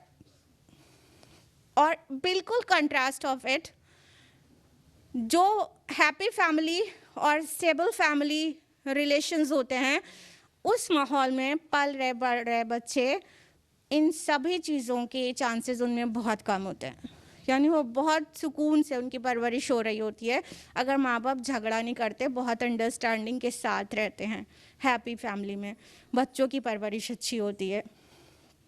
लिहाजा हमें इस चीज़ को समझें कि हम कम से कम अपने हस्बैंड के साथ बैठ के प्लान सेट करें कि कम से कम बच्चों के सामने तो किसी भी कीमत पे नहीं, कोई कॉन्फ्लिक्ट है भी आपस में तो बच्चों के सामने तो कभी डिस्कस ना हो। अगर कॉन्फ्लिक्ट रिजॉल्व करना है तो भी अलग बैठ के सुकून से, बच्चे के सो जाने के बाद कहीं कोने में जाके, कहीं अलग कमरे में, बच्चों के सामने तो बिल्कुल नहीं। उनके पूरे फ्यूचर, पूरे करियर, पूरे हेल्थ का सवाल है। लिहाजा अल्लाह ताला ने कलम के ज़रिए इल्म दिया ना, अल्लज़ी अल्लम बिल कलम, उठाएं कलम और लिखें कि 0 से 7 की एज में, जिनके घर में भी इतने छोटे बच्चे हैं, लिखें बैठ के हस्बैंड वाइफ मिलकर कि क्या करना है और क्या नहीं करना है। तो डूज एंड डोंट्स लिख डालें, प्लान करके करेंगे। परवरिश बच्चों की कोई ऐसे ही छोटा सा टास्क नहीं दे दिया गया आपको, ये बहुत बड़ा टास्क है, बहुत बड़ा टास्क है। ये बच्चे आपके लिए एक तरफ सवाब जारिया का ज़रिया हो सकते हैं अगर आपने इनकी तरबियत सही कर दी, तो दूसरी तरफ मुस्तकिल जारी रहने वाला अजाब भी बन सकता है। You must be aware of the story of 2 sons of Adam, peace be upon him. सूरह माइदा सूरह नंबर 5 आयत नंबर 27 से 30 में हाबिल और काबिल की स्टोरी बयान की है अल्लाह ताला ने। काबिल ने हाबिल का कत्ल कर दिया और वो पहला मर्डरर करार पाया। हदीस से पता चलता है कि काबिल को दुनिया का आखिरी मर्डर तक भी जो करेगा उसका एक हिस्सा गुनाह का काबिल को भी पहुंचेगा। तो जहाँ ये सवाब जारिया का ज़रिया है, यानी इतना इम्पॉर्टेंट इशू है, वहीं पर ये जारी रहने वाला अजाब का ज़रिया भी बन सकते हैं अगर उनकी तरबियत सही नहीं हुई तो। लिहाजा इसके लिए बहुत सीरियस हो जाएं और कलम उठाकर पॉइंट्स लिख डालें कि क्या करना है बच्चों के सामने, क्या नहीं करना है। और पता है, बच्चों की तरबियत का एक बहुत मुअस्सर ज़रिया है, वो है कहानियों के ज़रिए से। सुभान अल्लाह, कहानियाँ बच्चे, छोटे बच्चे 4 से 11 साल तक के बच्चे बहुत शौक से सुनते हैं। तो चाहे 7 के कम एज के बच्चे हो, चाहे 7+ भी बच्चे हों, कहानियों के ज़रिए आप उन्हें बहुत कुछ सिखा सकते हैं और उससे उनका कॉग्निटिव डेवलपमेंट भी बहुत अच्छा होता है। एल्बर्ट आइंस्टाइन से किसी माँ ने पूछा, मेरा बच्चा मैथमेटिक्स में कैसे अच्छा हो सकता है? तो उन्होंने कहा, कहानियाँ सुनाओ, उससे उसका जहन तेज़ होगा। तो किसी ने पूछा कि कहानियों से जहन कैसे तेज़ होगा? तो बोला कि जब कहानियाँ सुनाई जाती हैं तो बच्चा उसके बारे में दिन भर सोचता रहता है और यहाँ से थिंकिंग प्रोसेस शुरू हो जाता है। और साइंटिस्ट वही होता है जिसे थॉट प्रोसेस आता हो, जिसे सोचना आता हो। लिहाजा कहानियों के ज़रिए ना सिर्फ आप उसके ज़हनी इर्तिका करेंगी, बल्कि वो बहुत उम्दा तरबियत भी कर सकती हैं। वो बहुत सारे डूज जो आप उससे चाहती हैं वो कहानियों में बता दें तो बहुत मज़े से वो सीख जाएगा, हंसते खेलते सीख जाएगा। इनफैक्ट सिर्फ बच्चों के लिए ही नहीं बल्कि बड़ों के लिए भी कहानियाँ उतनी ही मुतासिर करने वाली होती हैं। अल्लाह ताला ने फरमाया सूरह यूसुफ सूरह नंबर 12 आयत नंबर 111 में, लक़द कान फ़ी क़ससिहिम इब्रतन लिउलिल अलबाब। इन क़िस्सों में उलुल अलबाब के लिए, अक्लमंदों के लिए इबरत है, लेसन्स हैं। यानी अल्लाह ताला हमारा फितरत का खालिक है ना, हमारी साइकोलॉजी का खालिक है। वो जानता है ना कि हम किस चीज़ से सबसे ज़्यादा मुतासिर होते हैं और किस चीज़ से सीखेंगे। तो हिदायत के लिए उसने वो सारी चीज़ कुरान में जमा कर दी है। अब बताइए कुरान में कितने सारे क़सस हैं, कितने किस्से हैं। हाँ, और यूसुफ अलैहिस्सलाम के किस्से को अहसनुल क़सस कहा गया है कुरान हकीम में, सूरह यूसुफ में ही अहसनुल क़सस। यानी बहुत सारी किस्से हैं यूसुफ अलैहिस्सलाम के किस्से में, तो हर एज ग्रुप के लिए बहुत सारे लेसन्स हैं। उनके बचपन का भी जिक्र है उसमें, उनकी जवानी का भी है और उनके स्टेबल होकर रूलर बन जाने का भी है। तो हर किसी के लिए उसमें लेसन्स हैं। अदर देन यूसुफ अलैहिस्सलाम, अल्लाह ताला ने कुरान हकीम में मूसा अलैहिस्सलाम के बचपन का तज़किरा किया है, इस्माईल अलैहिस्सलाम के बचपन का जिक्र है। तो अपने बच्चों को कहानियाँ सुनाए ना, खूब कहानियाँ सुनाए। कुरान हकीम से सबसे ज़्यादा कहानियाँ सुनाए। कुरान में अम्बिया अलैहिमुस्सलाम के कितने क़सस हैं, बहुत सारे। तो बच्चे के लेवल पे भी वो बहुत बहुत मुतासिर करने वाले होते हैं, बहुत इन्फ्लुएंशियल। तो बच्चों को कहानियाँ, कुरान की कहानियाँ बताएं, अम्बिया अलैहिमुस्सलाम की कहानियाँ सुनाएं और मुख्तलिफ़ मौके पर जैसा उस वक्त सूट करे वैसी कहानी सुनाएं। उसके अलावा सीरतुन नबी सल्लल्लाहु अलैहि वसल्लम से उसे कहानियाँ सुनाएं। रसूलुल्लाह सल्लल्लाहु अलैहि वसल्लम का मक्की पीरियड में एक बिल्कुल अलग फ्लेवर है, वो जैसे मौके का ज़रूरत हो सुनाएं, और मदनी पीरियड की सुनाएं। टीनेजर्स जो होते हैं उनको एक्शन मूवीज़ बहुत अच्छी लगती है। इनफैक्ट ये हॉलीवुड बॉलीवुड की जो सक्सेस है ना, वो ये कहानी के ऊपर ही है कि इंसान इतना पसंद करता है कहानियों को कि ये देखो इतना सक्सेसफुल है ये इंडस्ट्री, फिल्म इंडस्ट्री। तो बच्चों को एक्शन मूवीज़ छुड़वाना है तो रसूलुल्लाह सल्लल्लाहु अलैहि वसल्लम के मदनी दौर की कहानियाँ सुनाएं। रसूलुल्लाह के मुतालिक, सहाबा के मुतालिक, खालिद बिन वलीद रज़ियल्लाहु अन्हु, हमज़ा रज़ियल्लाहु अन्हु, उमर रज़ियल्लाहु अन्हु, अली रज़ियल्लाहु अन्हु, इनकी बहादुरी की कहानियाँ सुनाएं ना। छोड़ देंगे, भूल जाएंगे एक्शन मूवीज़। बहुत आसानी से आप छुड़ा सकते हैं। और सब्र, इस्तिकामत और साबित कदमी, ये सब सिखाना है तो मक्की दौर सुनाएं सीरत का। कितनी आसानी से मक्की दौर में हम बच्चे के अंदर सब्र, इस्तिकामत, इस्तिक़लाल पैदा कर सकते हैं। तो सीरत में ही बहुत सारी चीज़ें हमें मिल जाएंगी अदर दैन कुरान। और फिर सहाबा के मुख्तलिफ़ क़सस, सहाबियात के अपनी बेटियों को सुनाएं, सहाबियात के क़स्से सुनाएं। बच्चों की कहानियों के ज़रिए जो तरबियत की जाती है वो ना सिर्फ उनके अखलाक और मोरल और इन सब को मुतासिर करती है, बल्कि कई बार उनके बीमारी का इलाज भी उसमें है। जी हाँ, एक सर्वे की रिपोर्ट है कि एक स्टोरी टेलिंग सेशन दिया गया आईसीयू हॉस्पिटलाइज्ड किड्स को, तो उसमें नोटिस किया गया कि उनका ऑक्सीटोसिन इंक्रीज़ हुआ और उनका कॉर्टिसोल और पेन डिक्रीज़ हुआ और पॉजिटिव इमोशनल शिफ्ट नोटिस किया गया। यानी बच्चों की हीलिंग और बीमारी से में जल्दी शिफा ये कहानियों से भी हो सकती है। सुभान अल्लाह। अब किस बात की देर है?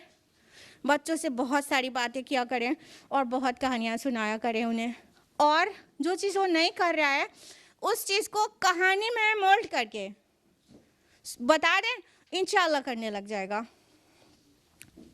और अब हम लोग जानेंगे कि ये जो सेंसिटिव एज होती है 0 to 7, उसके बाद जो 7 to 13 एज है, इसमें बच्चों के लिए हमें क्या क्या करना चाहिए और क्या नहीं करना चाहिए।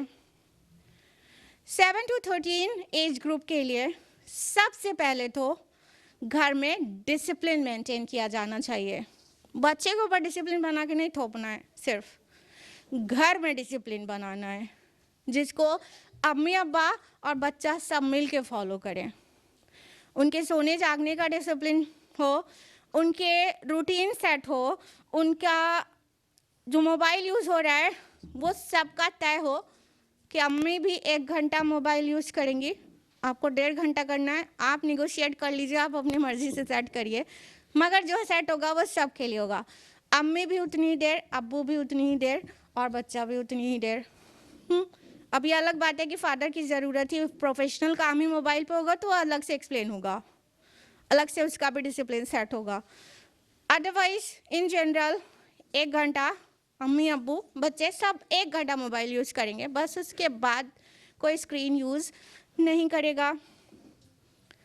अगर कोई डिसिप्लिन तोड़ेगा उसके पनिशमेंट भी तय करिए, ये भी डिसिप्लिन है। यानी अम्मी ने 1 घंटे से ज़्यादा इस्तेमाल कर लिया तो फिर तो अब्बू उस दिन बच्चों को लेकर पार्क में जाएंगे घूमने और उन्हें चाट खिलाएंगे और उन्हें आइसक्रीम खिलाएंगे और अम्मी को लेकर नहीं जाएंगे। अब अम्मी चाहे जितना ज़िद करें और कहें रोल प्ले करिए, नहीं मुझे भी चलना है, प्लीज़ गलती हो गई, नहीं, रूल तो यही सेट है, मोबाइल यूज़ नहीं करना है। बल्कि बच्चा भी कह रहा है नहीं अब्बा प्लीज़ अम्मा को भी ले लो ना, जाने दो, नहीं बेटा रूल तो यही सेट है, तो मानना पड़ेगा। आप जो उसकी पनिशमेंट है उसको भी झेल के दिखाइए कि बच्चा भी डिसिप्लिन में रहे।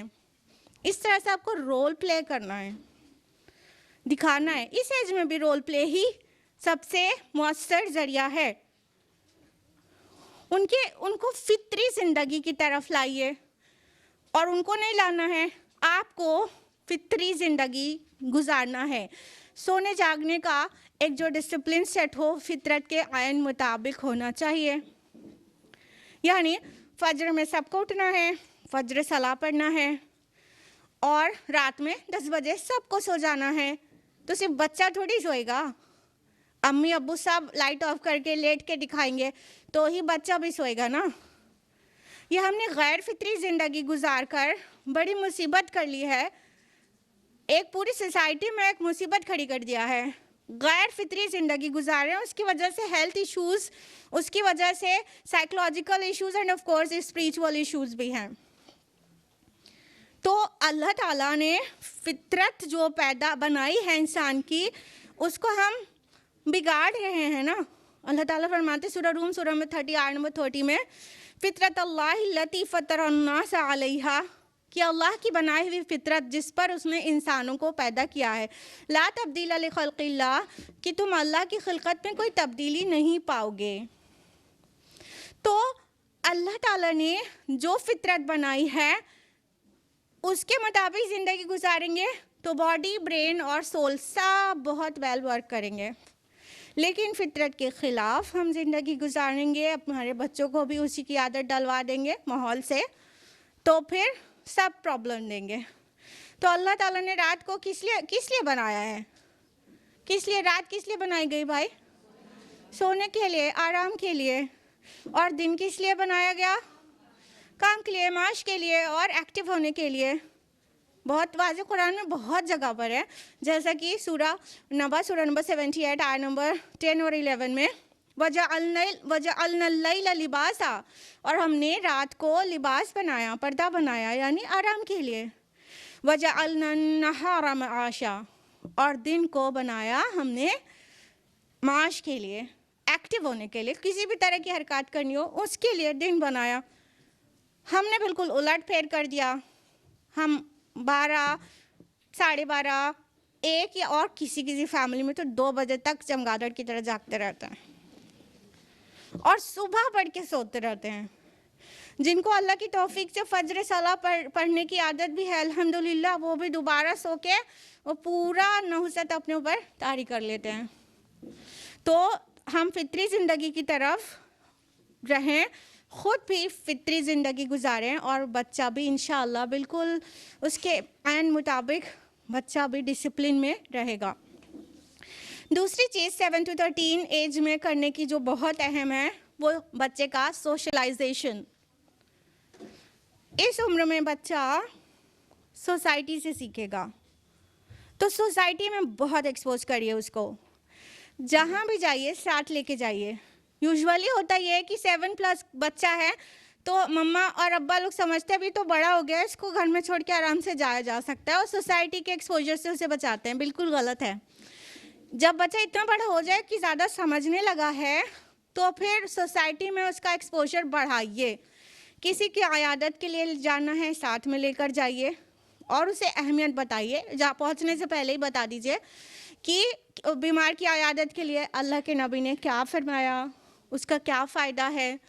किसी की इवन जनाजे में जाइए, बच्चे को साथ में लेके जाइए, मौत व हयात की हकीकत बताइए, उसे समझाइए कि यही ज़िंदगी की सबसे बड़ी हकीकत है। बाज़ार जाइए, लेकर जाइए, सेब खरीदना सिखाइए। खाली जब वो 11-12 साल का बच्चा अच्छा सा फल लेकर नहीं आता तो 500 बात आप उसे सुना देते हैं। कभी आपने उसे सिखाया है? कभी बाज़ार ले जाके सिखाया है कि फल ऐसा और ऐसे ख़रीदा जाता है? सिखाया तो नहीं ना। लेकर जाइए बाज़ार, या कहीं और भी जाना है, घूमने जाना है, बच्चे को लेकर जाइए, उसे एक एक मकामात की डिटेल्स बताइए। रास्ते में जो भी प्लेसेस पड़ती जाती हैं कि हाई कोर्ट है, ये सर्किट हाउस है, और जितनी जगह हैं जो कुछ मिल रहा है उसमें बताते जाइए। उसकी नॉलेज ये सोशलाइजेशन से इंक्रीज़ होती है जब उसे आप सोसाइटी में लेकर निकलते हैं। और साथ में अल्लाह ताला की मारिफत के लिए भी आप चीज़ें बताते जाइए। सीनरी है तो फिर अल्लाह ताला के मुतालिक बात करिए, उसे बताइए कि हमारे खालिक ने ये सब हमारे और आपके लिए बनाया है, हमारे लिए मुसख्खर कर दिया है, ये सब हमारी सर्विस में लगे हैं, तो अल्लाह का भी वो शाकिर होगा इंशाअल्लाह। तो इतने बड़े बच्चों को साथ में लेकर हर जगह जाया करें और साथ में ले जाने का मकसद भी बताया करें, और जहाँ पर जा रहे हैं और जहाँ से गुजर रहे हैं हर चीज़ की डिटेल्स बताएं, तो बच्चा तेज़ी से सीखेगा और उसका डेवलपमेंट सब तरह से बेहतर होगा। और एक चीज़ नहीं करने की है, तैयार सुनने के लिए? क्या नहीं करने की है? एक बहुत टॉक्सिक बात, बहुत जहरीली बात जो घर में सबसे ज़्यादा होती है, वो है मनी मेकिंग की। पैसा पैसा, दौलत दौलत, हर दम वही बातें, like money is being celebrated and talked about much more than values. ये रियलिटी है। हमारे घरों में इस्लामी अक़दार पे बातें नहीं होती, अखलाक व किरदार पे बातें नहीं होती, सच्चाई, ईमानदारी, शुजाअत और दिलदारी की बातें नहीं होती, बस दौलत दौलत, पैसा पैसा। अब्बा का फ़ोन आया है तो बस कहाँ नुकसान, कितने दौलत का नुकसान हो गया, कितने का फ़ायदा हो गया, बस वही बातें सुन रहा है बच्चा। अम्मी अब्बा से झगड़ा कर रही हैं, कितने में पूरा नहीं पड़ता घर का खर्चा, वो सुन रहा है, बस पैसे की बात, बस पैसे की बात। सेलिब्रेशंस भी होते हैं तो अब्बा की सैलरी आज इंक्रीज़ हो गई है, इस वजह से सेलिब्रेशन हो रहा है, बस पैसे की बात।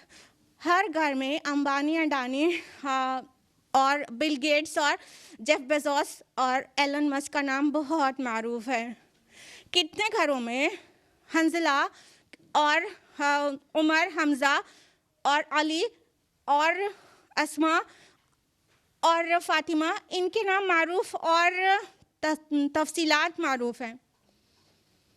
हम इन सहाबा के हमारे बच्चे नाम भी नहीं जानते, डिटेल जानने की तो बात बहुत दूर की है। अभी एलन मस्क के बारे में बोलो तो पूरा मनी कैलकुलेट करके उनको पता होता है, उनको पता होता है, अमाउंट पता होता है, डॉलर्स में भी पता होता है, रुपीज़ में भी कर लेते हैं। हाँ, उन्हें इतना डिटेल में पता है। क्यों? घर में वही माहौल ही दे रहे, बस पैसे की बात करते हैं। और अगर इल्ला माशाअल्लाह किसी मदर को उससे फुर्सत मिलती है तो बाकी टाइम में ब्यूटी की बात करती है, अपनी बेटी की तारीफ भी करती है तो सूरत की करती है और सीरत की नहीं करती।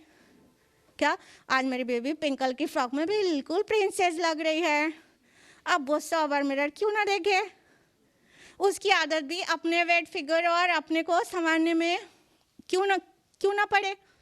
हाँ, तो अगर अम्मा बात कर रही होती हैं तो बहुत बार कॉम्प्लेक्शन, फिगर, आइज़ और ब्लशर और लिपस्टिक, ये बातें हो रही होती हैं।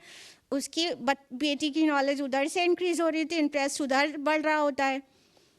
और ऑन द होल बेटी बेटा सबके लिए पैसे की बात, यहाँ तक कि हुसूल तालीम का मकसद भी बताया जाता है घरों में। तुम्हें बड़ा आदमी बनना है, बहुत पैसा कमाना है और बहुत हाई सैलरी जॉब करना है, गवर्नमेंट सर्विस करना है। मतलब अव्वल तो हमारे दिल की जलन सबसे बड़ी यही है कि मुस्लिम उम्मत तो क़यादत के लिए बनाई गई थी, यहाँ हम नौकर प्रोड्यूस कर रहे हैं, अपने बच्चों को नौकर बनाना सिखा रहे हैं कि कैसे नौकरी करना है, हाई सैलरी वाली नौकरी करना है।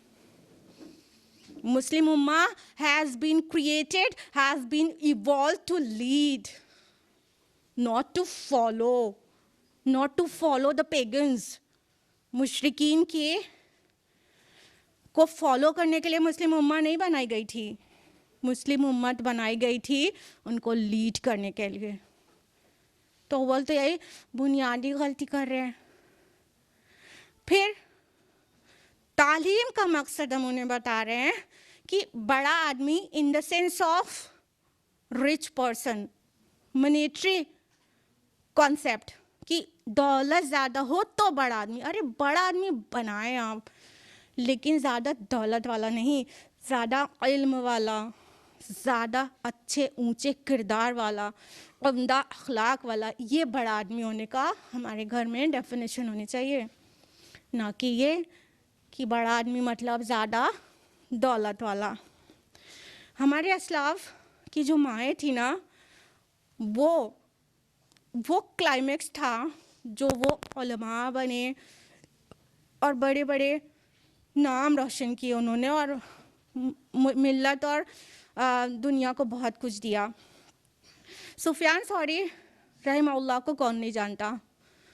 उनकी वालिदा ने इल्म के हुसूल का जो मकसद था अपने बच्चों को बहुत वेल एक्सप्लेन किया था, और उन्होंने एक बार ये भी कहा कि बेटा तुम देखो, इल्म हासिल करने के बाद और 10 हर्फ लिखने के बाद तुम देखो तुम्हारी चाल ढाल में, हिल्म वक़ार में कितना इजाफ़ा हुआ।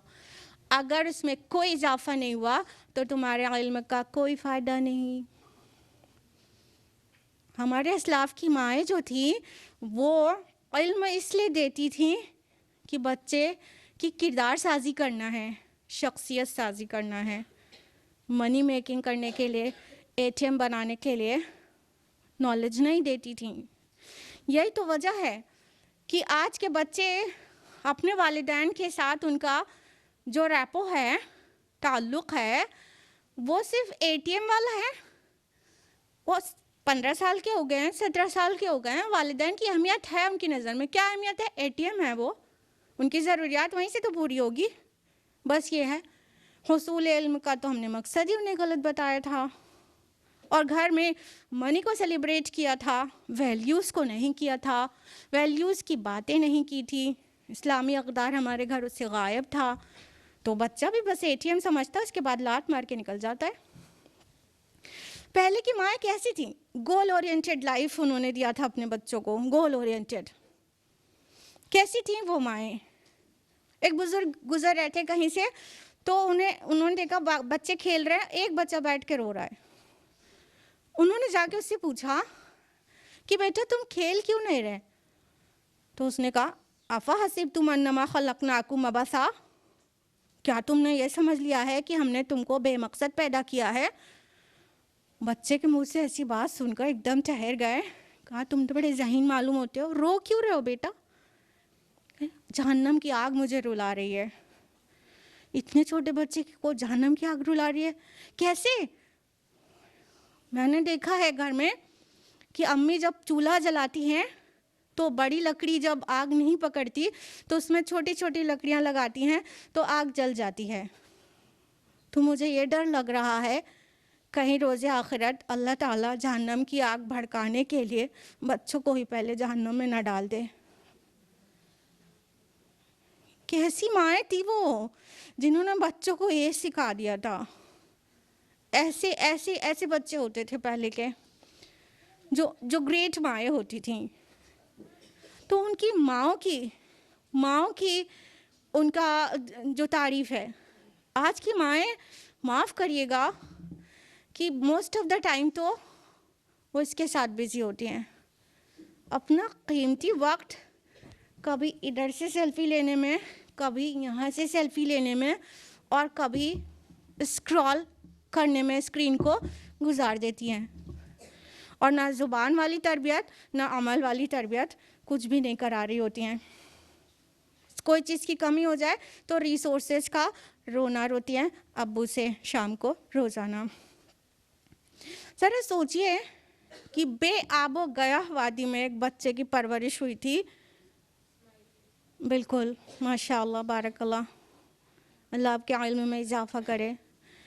इस्माइल अलैहिस्सलाम की हाजरा ने, माँ ने अकेले बिना वालिद के उस बच्चे की तरबियत और परवरिश की थी बेआबो गया वादी में, जो वादी गैर ज़ी ज़रा थी। और उस वादी में पला बड़ा बच्चा, कैसी तरबियत थी माँ की, सुभान अल्लाह।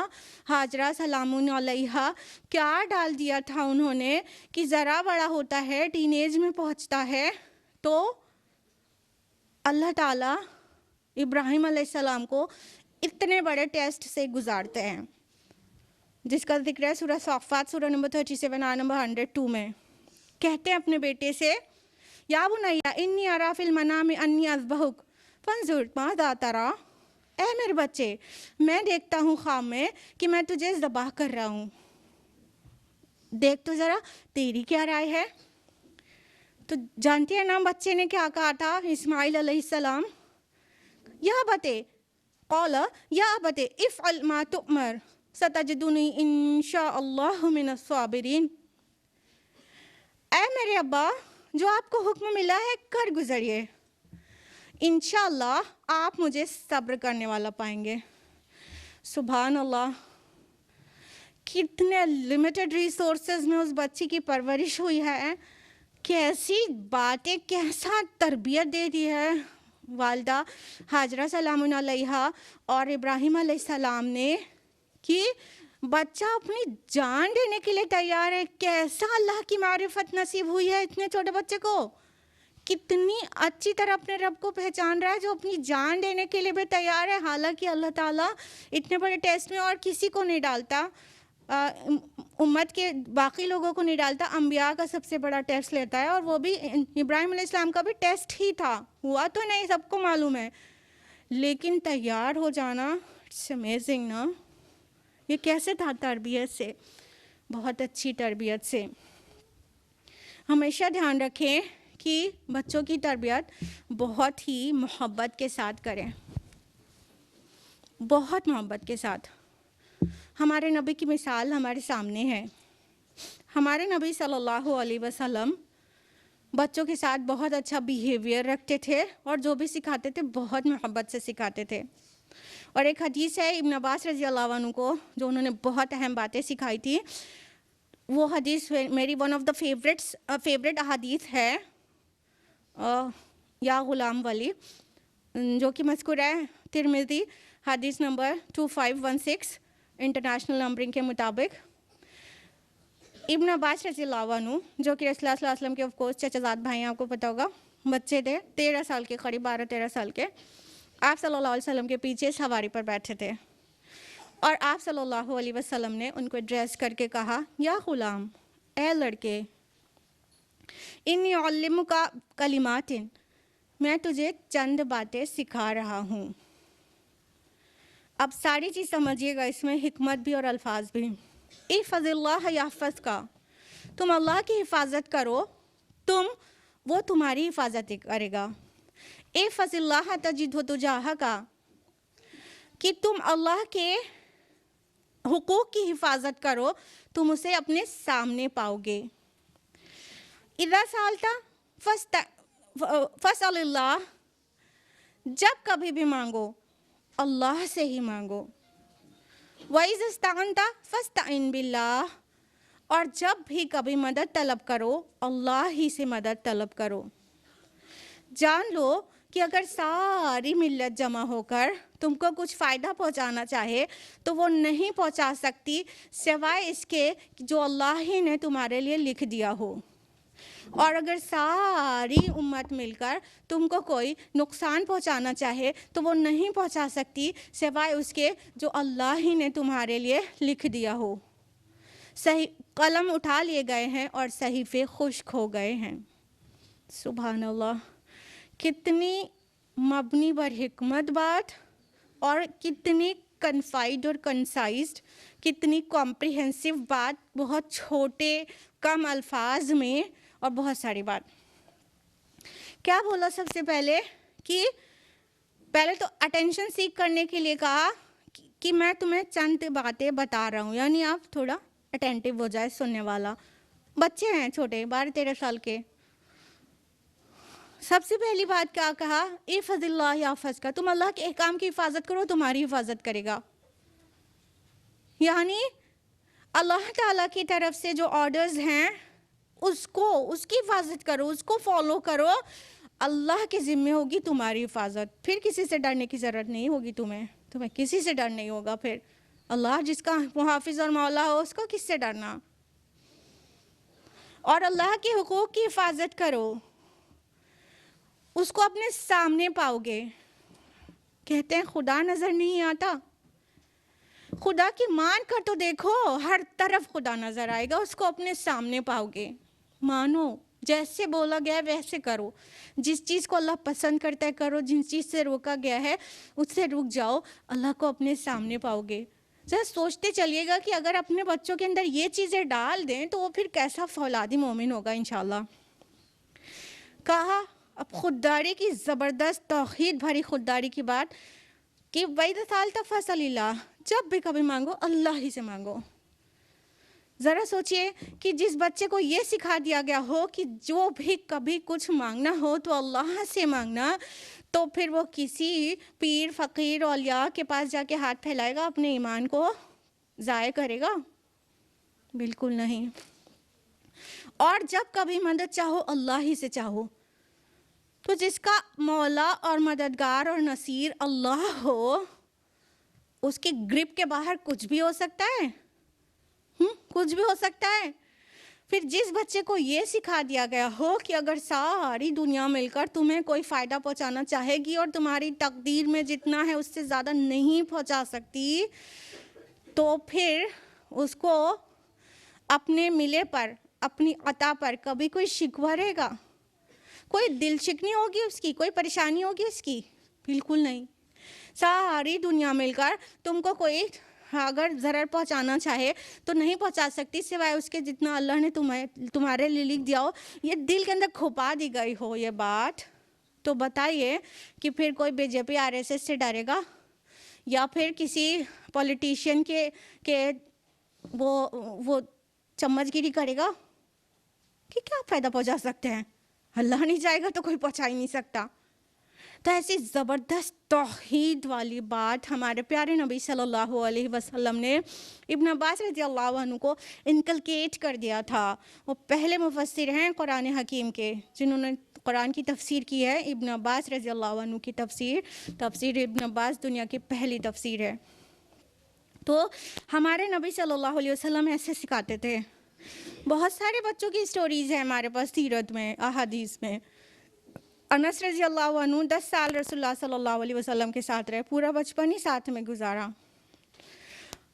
अनस रज़ियल्लाहु अन्हु का दावा है कि वो जितना भी अरसा रसूलुल्लाह सल्लल्लाहु अलैहि वसल्लम के साथ रहे हैं, कभी भी ना उन्होंने डांटा, ना टोका, ना यहाँ तक कि बासपुरस की कि अनस ये क्यों किया, ये क्यों नहीं किया। सुभान अल्लाह, इतना भी नहीं कहा। हम अपने 13 साल के लड़कों को कितना डांटते हैं बात बात पर। टमाटर, हरा धनिया तक ख़रीद के वो लाता है तो उसमें 50 ऐप निकाल के 500 बातें जड़ देते हैं। मोहब्बत से सिखाइए, मोहब्बत से अपने प्यारे नबी सल्लल्लाहु अलैहि वसल्लम की तरह। यहाँ तक कि गलती भी कोई करे तो हमारे नबी ऐसे सिखाते थे। उसामा इब्न ज़ैद रज़ियल्लाहु अन्हु आप सल्लल्लाहु अलैहि वसल्लम के हमरकाब थे, और एक नौजवान लड़की मसला पूछने आ गई। उसामा रज़ियल्लाहु अन्हु छोटे ही तो थे, वो देखने लगे लड़की को। आप सल्लल्लाहु अलैहि वसल्लम ने उनका सर पकड़कर चेहरा दूसरी तरफ घुमा दिया, बस हो गया काम। ऐसे सिखाते थे हमारे प्यारे रसूल सल्लल्लाहु अलैहि वसल्लम। हम होते तो 500 बात सुना देते। उसकी नज़र, उसके किरदार पर कितनी छींटे उछाल देते अपने ही बच्चे के ना। लेकिन हमारे नबी ऐसे नहीं सिखाते थे, बहुत प्यार से, बहुत प्यार से। और एक इतनी बड़ी गलती या इतनी बड़ी बात का रिस्पांस कितना लविंगली देते हैं, वो आपको इस हदीस से पता चलेगा, जो कि मुस्नद अहमद से है, हदीस नंबर 21708। एक मरतबा एक शख्स आया और कहने लगे, या रसूलल्लाह मुझे ज़िना की इजाज़त दे दीजिए। अल्लाहु अकबर। अगर हम लोग के दौर में किसी मौलवी से और उसके साथी साथ में बैठे हों, कोई आके पूछने लगे कि बस ज़िना की इजाज़त दे दीजिए, अल्लाहु अकबर, पूरे साथी मौलवी समेत उसको हद नज़र तक दौड़ाते ना, खदेड़ देते।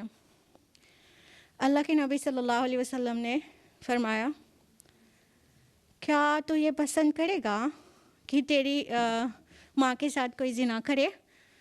बोले नहीं या रसूलुल्लाह। अच्छा, क्या तुझे ये पसंद है कि तेरी बेटी के साथ कोई ज़िना करे? बोले नहीं या रसूलुल्लाह। बोले क्या फिर तुझे ये पसंद है कि तेरी बहन के साथ कोई ज़िना करे? बिल्कुल नहीं या रसूलुल्लाह। तो क्या तेरी कोई खाला है, तुझे ये पसंद है कि तेरी खाला के साथ कोई ज़िना करे? बोले हरगिज़ नहीं या रसूलुल्लाह। तो अल्लाह के नबी सल्लल्लाहु अलैहि वसल्लम ने फरमाया, जिसे तू चाहता है कि ज़िना करे वो भी तो किसी की बेटी होगी, किसी की बहन होगी, मैं कैसे इजाज़त दे दूँ?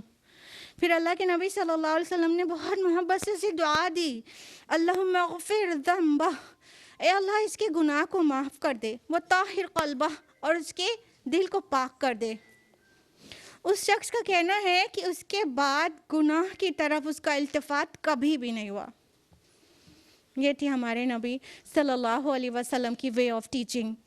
ऐसे सिखाते थे। इतनी बड़ी बात, इतनी हैरानी वाली बात जो हमें और आपको सुन के अजीब लग गई, हमारे नबी ने सुना और इतने प्यार से सिखा दिया।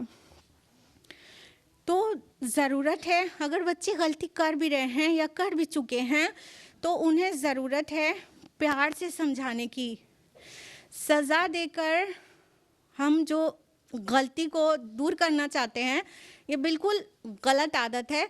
सज़ा देने से बच्चा गलती करना नहीं छोड़ता, बल्कि गलती को छुपाने की आदत बिल्कुल पुख्ता हो जाती है। वो स्प्लिट पर्सनालिटी बन के जीने लगता है। वो दिखाता कुछ और है और होता कुछ और है। मुनाफिकत उसके अंदर आ जाती है। हमेशा ध्यान रखिए, punishment can control the misbehavior, but it cannot reduce the desire to misbehave. आप सज़ा देकर बच्चे के मिसबिहेवियर को कंट्रोल तो कर सकते हैं हार्डली, लेकिन वो ख्वाहिश ना करें मिसबिहेवियर की, ये नहीं कर सकते हैं, ये नहीं कर सकते। इसलिए जो लव बेस्ड पेरेंटिंग है ना, वो ही सक्सेसफुल पेरेंटिंग है, और फियर बेस्ड पेरेंटिंग ये कामयाब पेरेंटिंग नहीं है। लव बेस्ड पेरेंटिंग करें।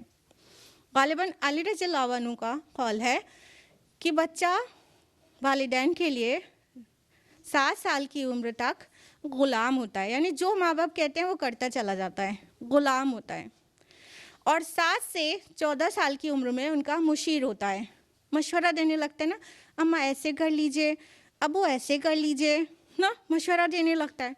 तो 14 साल तक, 7 से 14 तक मुशीर होता है, और उसके बाद 14 से 21 के दरमियान वो या दोस्त होता है या दुश्मन हो जाता है। अब अली रज़ियल्लाहु अन्हु कहते हैं कि हम बच्चों को 7 साल तक बच्चों से खेलते थे, फिर उनको तरबियत देते थे अगले 7 साल तक, फिर उसके बाद उन्हें अपना दोस्त बना लेते थे। लेकिन आजकल के पेरेंट्स बहुत नाकाम हैं उन्हें दोस्त बनाने में, बल्कि बच्चा जब टीनेज में पहुंचता है तो बहुत सारे बच्चे अपने माँ बाप के दुश्मन हो जाते हैं, दुश्मनी करने लग जाते हैं। जैसा कि हमने बताया, उनकी वैल्यू सिर्फ एटीएम जैसी रह जाती है, इम्पॉर्टेंस है बट एटीएम जैसी, लेकिन वो इज़्ज़त, वो रेपो मेंटेन नहीं कर पाते, क्योंकि कहीं ना कहीं वो सही वाली मोहब्बत से और इजहार मोहब्बत से महरूम होते हैं। अपने बच्चों के साथ मोहब्बत का इजहार करिए। इजहार, जी हाँ, हम कह रहे हैं इजहार मोहब्बत करिए। बेटी स्कूल से आए तो कहिए, बेटा तुम स्कूल चली गई थी, आई रियली मिस्ड यू बेटा, बहुत मिस किया आपको। अब्बू बच्चे से कहें, बेटा आप कहाँ खेल रहे थे, हम आपको ढूंढ रहे थे, हम आपको याद कर रहे थे, आप कहाँ चले गए थे। बच्चे से इजहार मोहब्बत करने में कोई हर्ज की बात नहीं है, बल्कि उससे पेरेंट चाइल्ड रैपो मेंटेन होती है, बच्चे से वालिदैन का सही सही ताल्लुक़ मेंटेन होता है, और बच्चे के अंदर किसी किस्म की महरूमी का एहसास नहीं रहता, क्योंकि उसे मोहब्बत और अपनेपन का एहसास उसके इमोशनल वेलबीइंग के लिए इम्पॉर्टेंट है। मोहब्बत जो है इंसान के जज्बात की ज़रूरत है, लिहाजा वालिदैन को चाहिए कि अपने बच्चों से मोहब्बत का इजहार करें। जो वालिदैन अपने बच्चों के साथ सही रैपो मेंटेन कर पाते हैं और अपने बच्चों से इजहार करते हैं मोहब्बत का, तो वो बच्चे नाजायज़ मोहब्बतों में कभी नहीं पड़ते। नाजायज़ मोहब्बतों में तो वो पड़ते हैं जो घर में मोहब्बत से महरूम रहते हैं। जब वालिदैन की तरफ से उन्हें सही मोहब्बत नहीं मिली रहती या तो वक्त नहीं मिला रहता, माँ 10-10, 11-11 घंटे नौकरी करती है बाहर जाकर और वापस आकर कह देती है दूर रहो, मैं बहुत थकी हुई हूँ, तो बच्चा कहाँ जाएगा फिर जहाँ मोहब्बत मिलती है उसे, वो नाजायज़ ही क्यों ना हो, क्योंकि हमने तरबियत का भी वक्त नहीं मिला होता हमें, तो फिर वो नाजायज़ ही क्यों ना हो, उन मोहब्बतों में उलझ जाता है। तो जो बच्चे, तमाम रिसर्चेस और स्टडीज़ में पाया गया है कि जो बच्चे अपने वालिदैन की मोहब्बत से महरूम होते हैं, वो बच्चे बहुत जल्दी से बुराई की तरफ इंडल्ज हो जाते हैं, जैसे कि म्यूज़िक है, इंटरनेट पे रहना, आईपैड, आईफोन, बस यही सब रहता है, और बुरी संगत में लग जाना, अल्कोहलिज्म, स्मोकिंग और बहुत सारी बुराइयां, ड्रग्स लेना, ये सब उन बच्चों में ज़्यादा पाया जाता है जो मोहब्बत से महरूम होते हैं।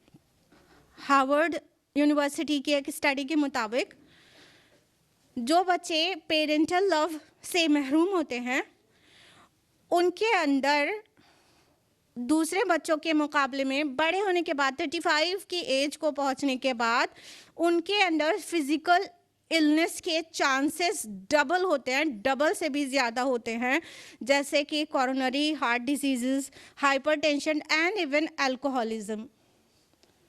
तो महरूमी से ये बच्चों के अंदर इतनी डिजीज़ेस हो सकती है इतने साल के बाद भी 45 इयर्स की कांस्टेंट स्टडीज़, जो कि 2000 से ज़्यादा स्टडीज़, रिसर्चेस की रिपोर्ट बता रहे हैं आपको, जो कि क्रॉस कल्चरली एनालाइज्ड है, उस डेटा के ऊपर हम आपसे बात कर रहे हैं कि जो बच्चों को पेरेंटल लव कम मिलता है, नहीं मिलता, उनके अंदर साइकोलॉजिकल मैल एडजस्टमेंट होता है, वो एडजस्ट नहीं हो पाते हैं सोसाइटी में, वो साइकोलॉजिकली अकेला तन्हा रहना पसंद करते हैं, दूसरों के साथ मिक्सअप नहीं होते हैं।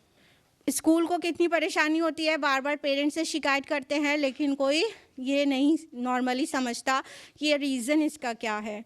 वो बच्चे कहीं ना कहीं ममता और मोहब्बत से अपने वालिदैन की महरूम होते हैं, लिहाजा उन बच्चों में बहुत सारे फिज़िकल और साइकोलॉजिकल इश्यूज़ आ जाते हैं। हमारे प्यारे नबी सल्लल्लाहु अलैहि वसल्लम से बेहतर किसकी मिसाल, फिर से नबी सल्लल्लाहु अलैहि वसल्लम की ही मिसाल लेंगे कि अनस रज़ियल्लाहु अन्हु को ऐसे डील करते थे, इतनी मोहब्बत से, कभी उनको किसी किस्म की महरूमी ना हो, ऐसे कितना प्यार से डील करते थे। एक मरतबा उम्मे सुलैम रज़ियल्लाहु अन्हा, अनस रज़ियल्लाहु अन्हु की वालिदा, उन्होंने अंगूर का एक गुच्छा दिया कि जाओ नबी सल्लल्लाहु अलैहि वसल्लम को दे आओ। अनस रज़ियल्लाहु अन्हु को बच्चे ही तो थे, उन्होंने सोचा देखूं अंगूर खट्टा है कि मीठा है, एक उठाया मुंह में डाला तो मीठा था शायद, क्योंकि उसके बाद उनको दूसरा भी खाना पड़ गया। फिर वो एक और करके रास्ता तय करते करते वो पूरा ही ख़त्म हो गया। अब जब वो पहुँचे तो देख रहे हैं सब कुछ वही खा चुके हैं, अब चुप होकर बैठ गए। इत्तेफाक की बात कि उम्मे सुलैम रज़ियल्लाहु अन्हा ने कुछ दिन के बाद रसूलुल्लाह सल्लल्लाहु अलैहि वसल्लम से अंगूर के मुतालिक ज़िक्र कर दिया कि वो हदिया आपको रिसीव हुआ था, कैसा था। तो अनस रज़ियल्लाहु अन्हु के ऊपर सबका शक चला गया, लेकिन हमारे प्यारे नबी सल्लल्लाहु अलैहि वसल्लम ने बिल्कुल भी नहीं डांटा अनस रज़ियल्लाहु अन्हु को, बल्कि जब भी देखते थे बाद में अनस रज़ियल्लाहु अन्हु से मिलते थे, कहते अनस मेरा अंगूर कहाँ है, लाओ मेरा अंगूर, बस ऐसे ही। और ये कहते और ख़ुद भी मुस्कुराने लगते और अनस रज़ियल्लाहु अन्हु भी मुस्कुराने लगते। तो इस तरह से मोहब्बत डालते थे हमारे नबी सल्लल्लाहु अलैहि वसल्लम बच्चों के अंदर, टीनेजर्स के अंदर। देखिए हम बहुत कह रहे हैं मोहब्बत करिए, इसका मतलब बिल्कुल भी ये नहीं है कि हम कह रहे हैं ओवर पैम्परिंग करें। बच्चों को ज़रूरत से ज़्यादा लाड प्यार नहीं करें, मोहब्बत अलग चीज़ है और ओवर पैम्परिंग अलग चीज़ है। ओवर पैम्परिंग से क्या होगा कि फिर आप उसे सब्र की आदत नहीं डालेंगे, हर चीज़ दे देंगे और किसी चीज़ से नहीं रोकेंगे और फिर वो सब्र के लिए स्ट्रॉन्ग इनफ नहीं होगा। actually make them strong enough to face the crisis conditions ना. जब तक हम उन्हें कोई चीज़ नहीं दे के या किसी मुश्किल में नहीं डाल के सब्र की आदत नहीं डालेंगे, तब तक जब मुश्किल वाला वक्त वो फ्यूचर में देखेगा तो उसमें साबित कदम नहीं रह पाएगा, ढह जाएगा और वो बिखर जाएगा, टूट जाएगा. इसलिए बच्चे की हर ज़रूरत को पूरा नहीं करें. कोई जो डिमांड्स कर रहा है उसके लिए सवाल करें. अगर जस्टिफाई कर पा रहा है तो दिला दें, नहीं कर पा रहा है तो नहीं दिलाएं, मना कर दें. एसी घर में बहुत अच्छी बात है, ज़्यादातर टाइम चलता है, ठीक है. कुछ देर, अभी गर्मी में एसी का कोई ज़रूरत नहीं महसूस हो रही है, लेकिन जब गर्मी आएगी तो पता चलेगा ना. कुछ देर यूं ही एसी बंद रखें और गर्मी में खुद भी रहें और रहने दें, क्योंकि आपको सब्र की तरबियत करनी है. वो बचपन से जब गर्मी में भी रहने का आदी होगा और हर तरह की हार्डशिप में भी आप उसे डालेंगे, कुछ मांगेगा नहीं भी मिलेगा, तो उसे सब्र करने की आदत बनेगी. जब सब्र करने की आदत बनेगी ना, उसके बाद जो फ्यूचर में जब फेलियर्स आएंगे, समटाइम्स हार्डशिप्स आएंगी, तो उसमें अपने को आराम से वो अपने को बगैर टूटे बिखरे इस्तिकामत के साथ, पुख्तगी के साथ खड़ा हुआ नज़र आएगा.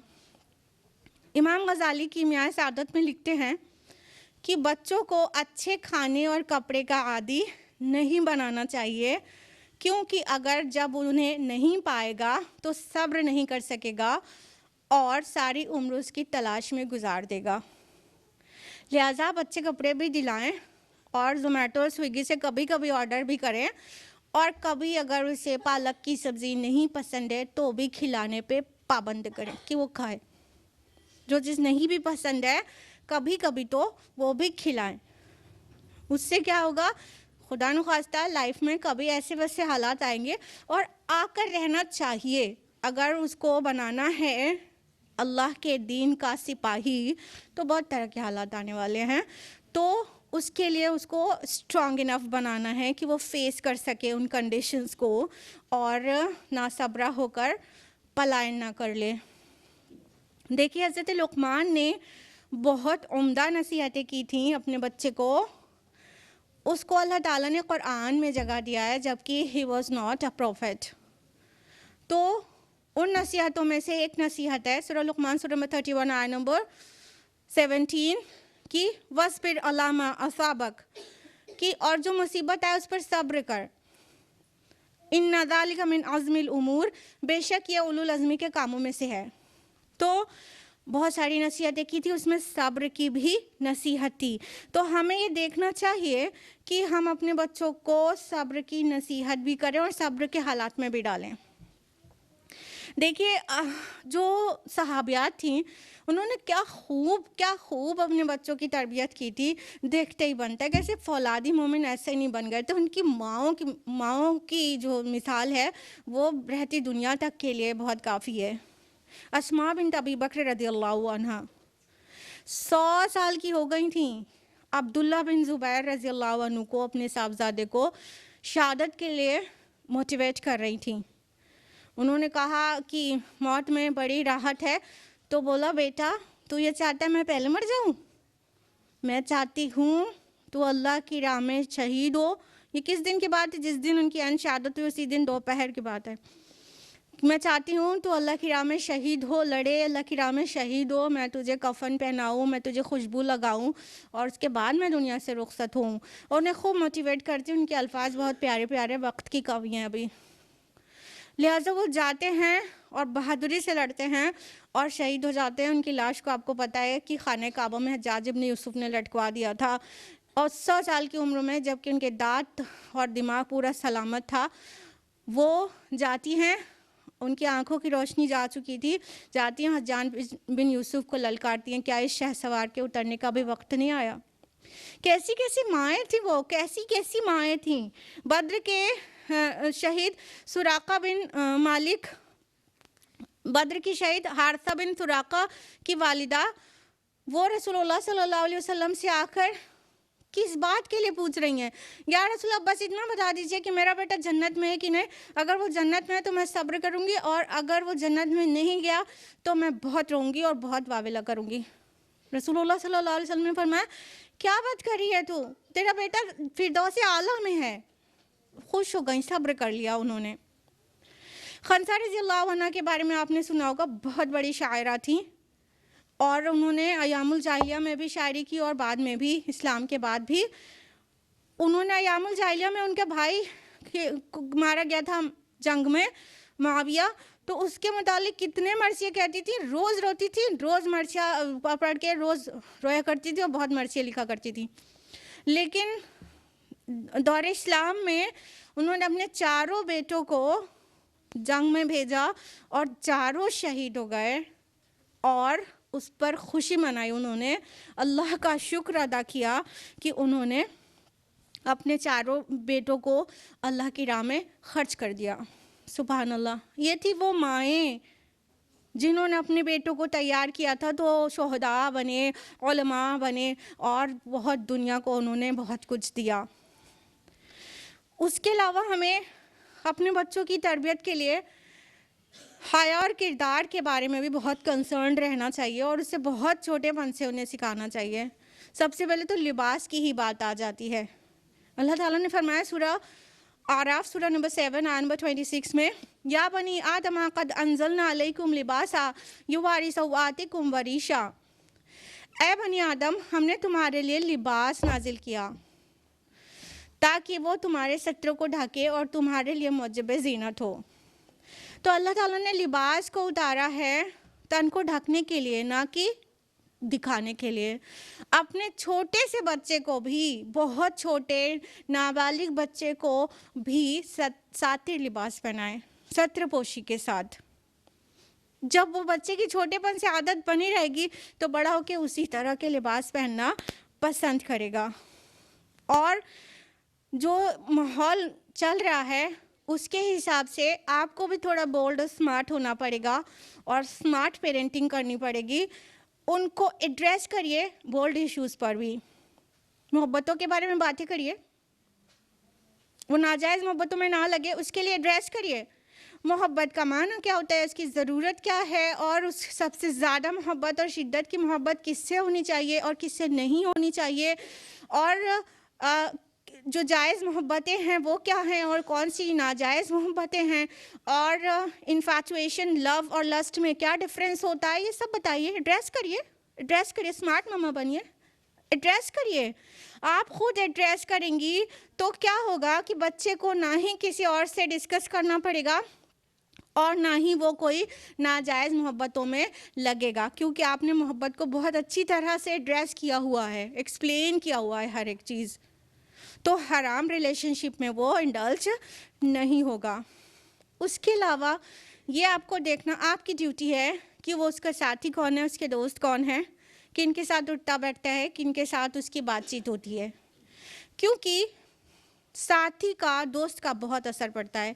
यहाँ तक कि अल्लाह के नबी सल्लल्लाहु अलैहि वसल्लम ने ये फरमाया, सुनन अबू दाऊद में हदीस है, हदीस नंबर 4833, कि अर्रजुल अला दीन खलीली, इंसान अपने दोस्त के दीन पर होता है।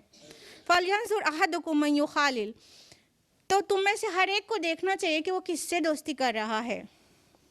लिहाजा आप बीइंग अ मदर अपने बच्चे के दोस्तों को देखिए, उन्हें गाइड करिए, उन्हें बुरी संगत से बचाइए, मना करिए उनसे दोस्ती करने के लिए, उनसे दूर रखिए। कहीं जा रहे हैं तो उनसे डिटेल पूछिए, किस दोस्त के पास जा रहे हो, क्या कर रहे थे, क्या मकसद था, कितनी देर रहे, वो दोस्त कैसा है उसके बारे में पता लगाइए, वगैरह वगैरह। अब बचपन से लेके इस उम्र तक हमने जो कुछ भी बताया, उनमें से कई लोग ऐसे होंगे जिनके बच्चे थोड़े बड़े हो गए होंगे और वो बहुत लेट महसूस कर रहे होंगे अपने को। तो जिनके बच्चे बड़े हो गए वो मायूस नहीं हो, मायूसी की कोई जगह नहीं है इस्लाम में। अल्लाह ताला ने इंसान के ब्रेन में एक गाइड विंडो रख छोड़ी है जो 13-14 ईयर के एज में ही खुलती है। ये गाइड विंडो है, वो विंडो जिसको कह सकते हैं एक रहनुमा की तलाश वाली खिड़की। इस एज में 13-14 की एज में हर बच्चे को एक गाइड की ज़रूरत होती है, एक रहनुमा की ज़रूरत होती है। रहनुमा आंटी की बात नहीं कर रहे, ठीक है। एक रहनुमा, एक गाइड की ज़रूरत होती है। वो पसंद करता है कि उसे कोई गाइड करे। लिहाजा अगर आपका रेपो उसके साथ बहुत अच्छा मेंटेन्ड नहीं है तो अपने बच्चे को लगा दीजिए किसी स्कॉलर के साथ, किसी आलिम के साथ बिज़ी कर दीजिए, उसके साथ उसका ताल्लुक़ कायम कर दीजिए ताकि वो वहाँ से गाइड हो, ना कि अपने दोस्तों से या कहीं और से जो सही गाइड नहीं करेंगे। इससे में किसी ना किसी गाइड को गाइड बना लेता है बच्चा। तो किसी स्कॉलर, किसी आलिम शख्सियत जिससे आप मुतमईन हों, उसके साथ कर दीजिए। तो इंशाअल्लाह वो बच्चा सही गाइडेंस वहाँ से लेगा और वो गाइड विंडो के ज़रिए भी अभी भी ट्रैक पर आ सकता है अगर ज़रा भी वो डेविएटेड था। अब आपसे रुखसत होने से पहले बहुत जल्दी से डूज़ एंड डोंट्स मेंशन कर दें। जो पॉइंट्स हम डिटेल में नहीं ले सके उनका भी ख्याल रखें, बस इख्तिताम के करीब ही हैं। एक बात तो ये कि बच्चे को हर वक्त ये मत करो, वो मत करो, मत करो, मत करो नहीं कहें। जब कोई चीज़ मना करें तो उसका alternative at the same time provide करें। यानी आप अगर ये कह रहे हैं इस दीवार पे मत खींचो, तो फ़ौरन उनको अल्टरनेटिव दें, इस दीवार पे मत खींचो, ये दीवार आपकी है, इस दीवार पे खींचो। आखिर बच्चे के अंदर एनर्जी है ना, अगर एनर्जी ड्रेन नहीं होगी तो कहीं ना कहीं नुकसानदेह काम ही करेगा। तो इसलिए एनर्जी ड्रेन करने का भी पूरा इंतज़ाम होना चाहिए। कोई ना कोई अल्टरनेटिव दें, जब नो नो नो बोलें तो यस कहीं ना कहीं बताएं कि क्या करे, फिर वो ना करे। तो दूसरा, उसकी पसंद नापसंद का ख्याल रखें। वो पुराने मॉडल की घिसी पिटी मम्मी ना बने, हाय मैंने तो डॉक्टर बनना चाहा था, मैं ना बन सकी, अब तुमको तो बनना ही पड़ेगा। अब बच्चे का बेटी चाहती है डॉक्टर नहीं बने, वो प्रोफेसर बनना चाहती है, मगर नहीं मैं डॉक्टर नहीं बनी, अब मेरे जीने का क्या फ़ायदा है जब तुम भी डॉक्टर ना बन जाओ तो मेरा मरा हुआ मुँह देखोगी अगर तुमने कोई और लाइन इख्तियार की। नहीं, बच्चे की पसंद नापसंद का ख्याल रखें, थोपे नहीं तो उसका करियर ख़राब हो सकता है। उसके अलावा never compare your kids with others. अपने बच्चों को किसी से कंपेयर नहीं करें, इवन अपने ही बच्चों को एक दूसरे से कंपेयर नहीं करें। हर बच्चा अलग साइकोलॉजी का मालिक है, एक को दूसरे से कंपेयर करके नफ़रत नहीं दिलाएं। एक बच्चे को दूसरे बच्चे से कंपेयर करते रहते हैं जब, तो वो उसको अपने ही सिबलिंग, अपने ही भाई बहन से चिड़ सी होने लगती है, उससे नफ़रत करने लगता है, साथ में वालिदैन से भी। लिहाजा ना अपने बच्चों से कंपेयर करें और ना खालाजाद फूफीजाद से। राशिद को देखो और उमरा को देखो, ये सेंटेंस बोलना बंद कर दें। ये 21st सेंचुरी के डिजिटल बच्चे हैं, ये कंपैरिजन पसंद नहीं करते हैं।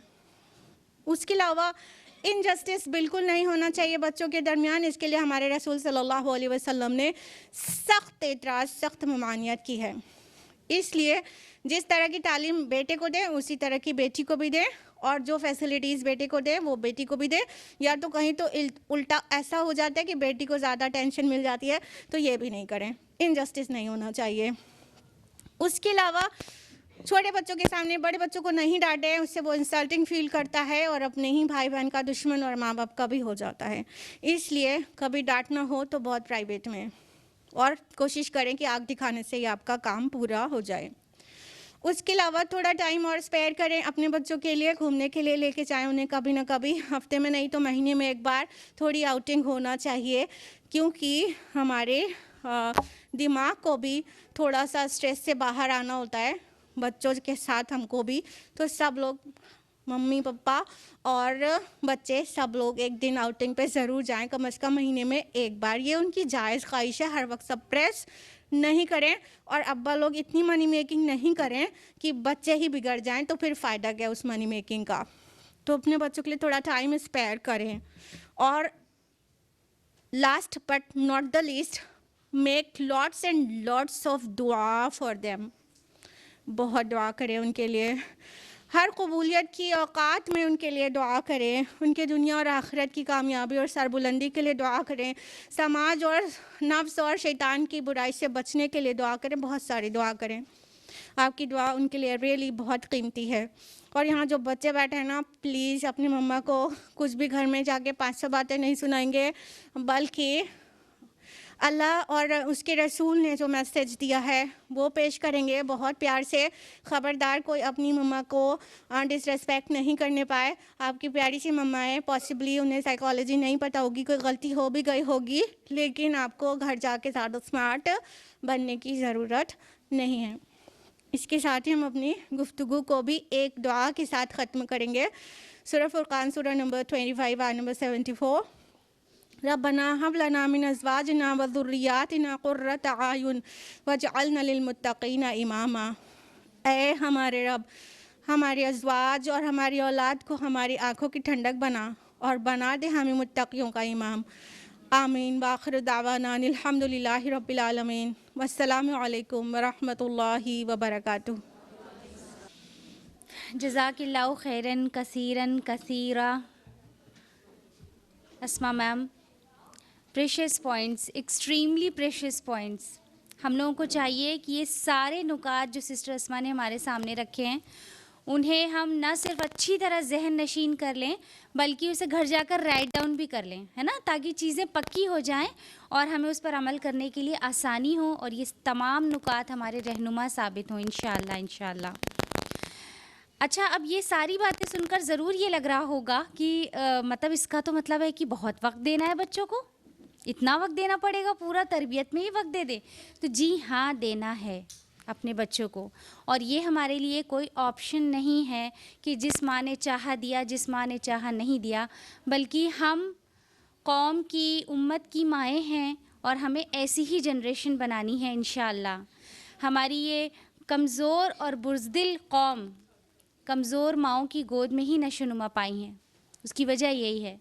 तो हमें मज़बूत माएँ बननी है और इंशाअल्लाह हमारी आने वाली नस्लों की तैयारी इस तरह करनी है उनकी तरबियत की कि फिर वो एक दीन के दाई बने, फिर वो अल्लाह की राह में स्ट्रगल करने वाले बने और अल्लाह के फरमाबरदार बने। ठीक है, तब तो हम कामयाब माएँ हैं। अल्लाह ताला से दुआ है कि हम सब के लिए आसानियाँ कर दे और हम सब की रहनुमाई करे। और मैं बहुत ज़्यादा मशकूर हूँ आप सब ख़वातीन की कि अपना कीमती वक्त निकाल कर आप लोग यहाँ पर आई, हमारे प्रोग्राम को कामयाब बनाया। अल्लाह ताला हम सब की रहनुमाई करे और हम सब का यहाँ आना, बैठना, सुनना, कहना कबूल फ़रमाए। आमीन। एक लास्ट में अनाउंसमेंट करना चाहेंगे कि तक़वा इस्लामिक स्कूल के एडमिशन्स ओपन हो गए हैं। तो आप में से ज़ाहिर है कि हमारी ये ख्वाहिश है कि हमारे बच्चे दोनों जहानों में कामयाबी हासिल करें। तो प्लीज़ अपने बच्चों के एडमिशन्स कराएँ और अपने जानने वालों को भी ये इन्फॉर्म करा दें अपने बच्चों की दोनों जहानों की कामयाबी के लिए तक़वा इस्लामिक स्कूल में अपने बच्चों के एडमिशन्स कराएँ। ठीक है, और मैं बस प्रोग्राम का यहाँ पर अख्तिताम करती हूँ। सुब्हानकल्लाहुम्मा व बिहम्दिका नशहदु अल्ला इलाहा इल्ला अंता नस्तगफिरुका व नतूबु इलैक। वस्सलामु अलैकुम व रहमतुल्लाहि व बरकातुहू।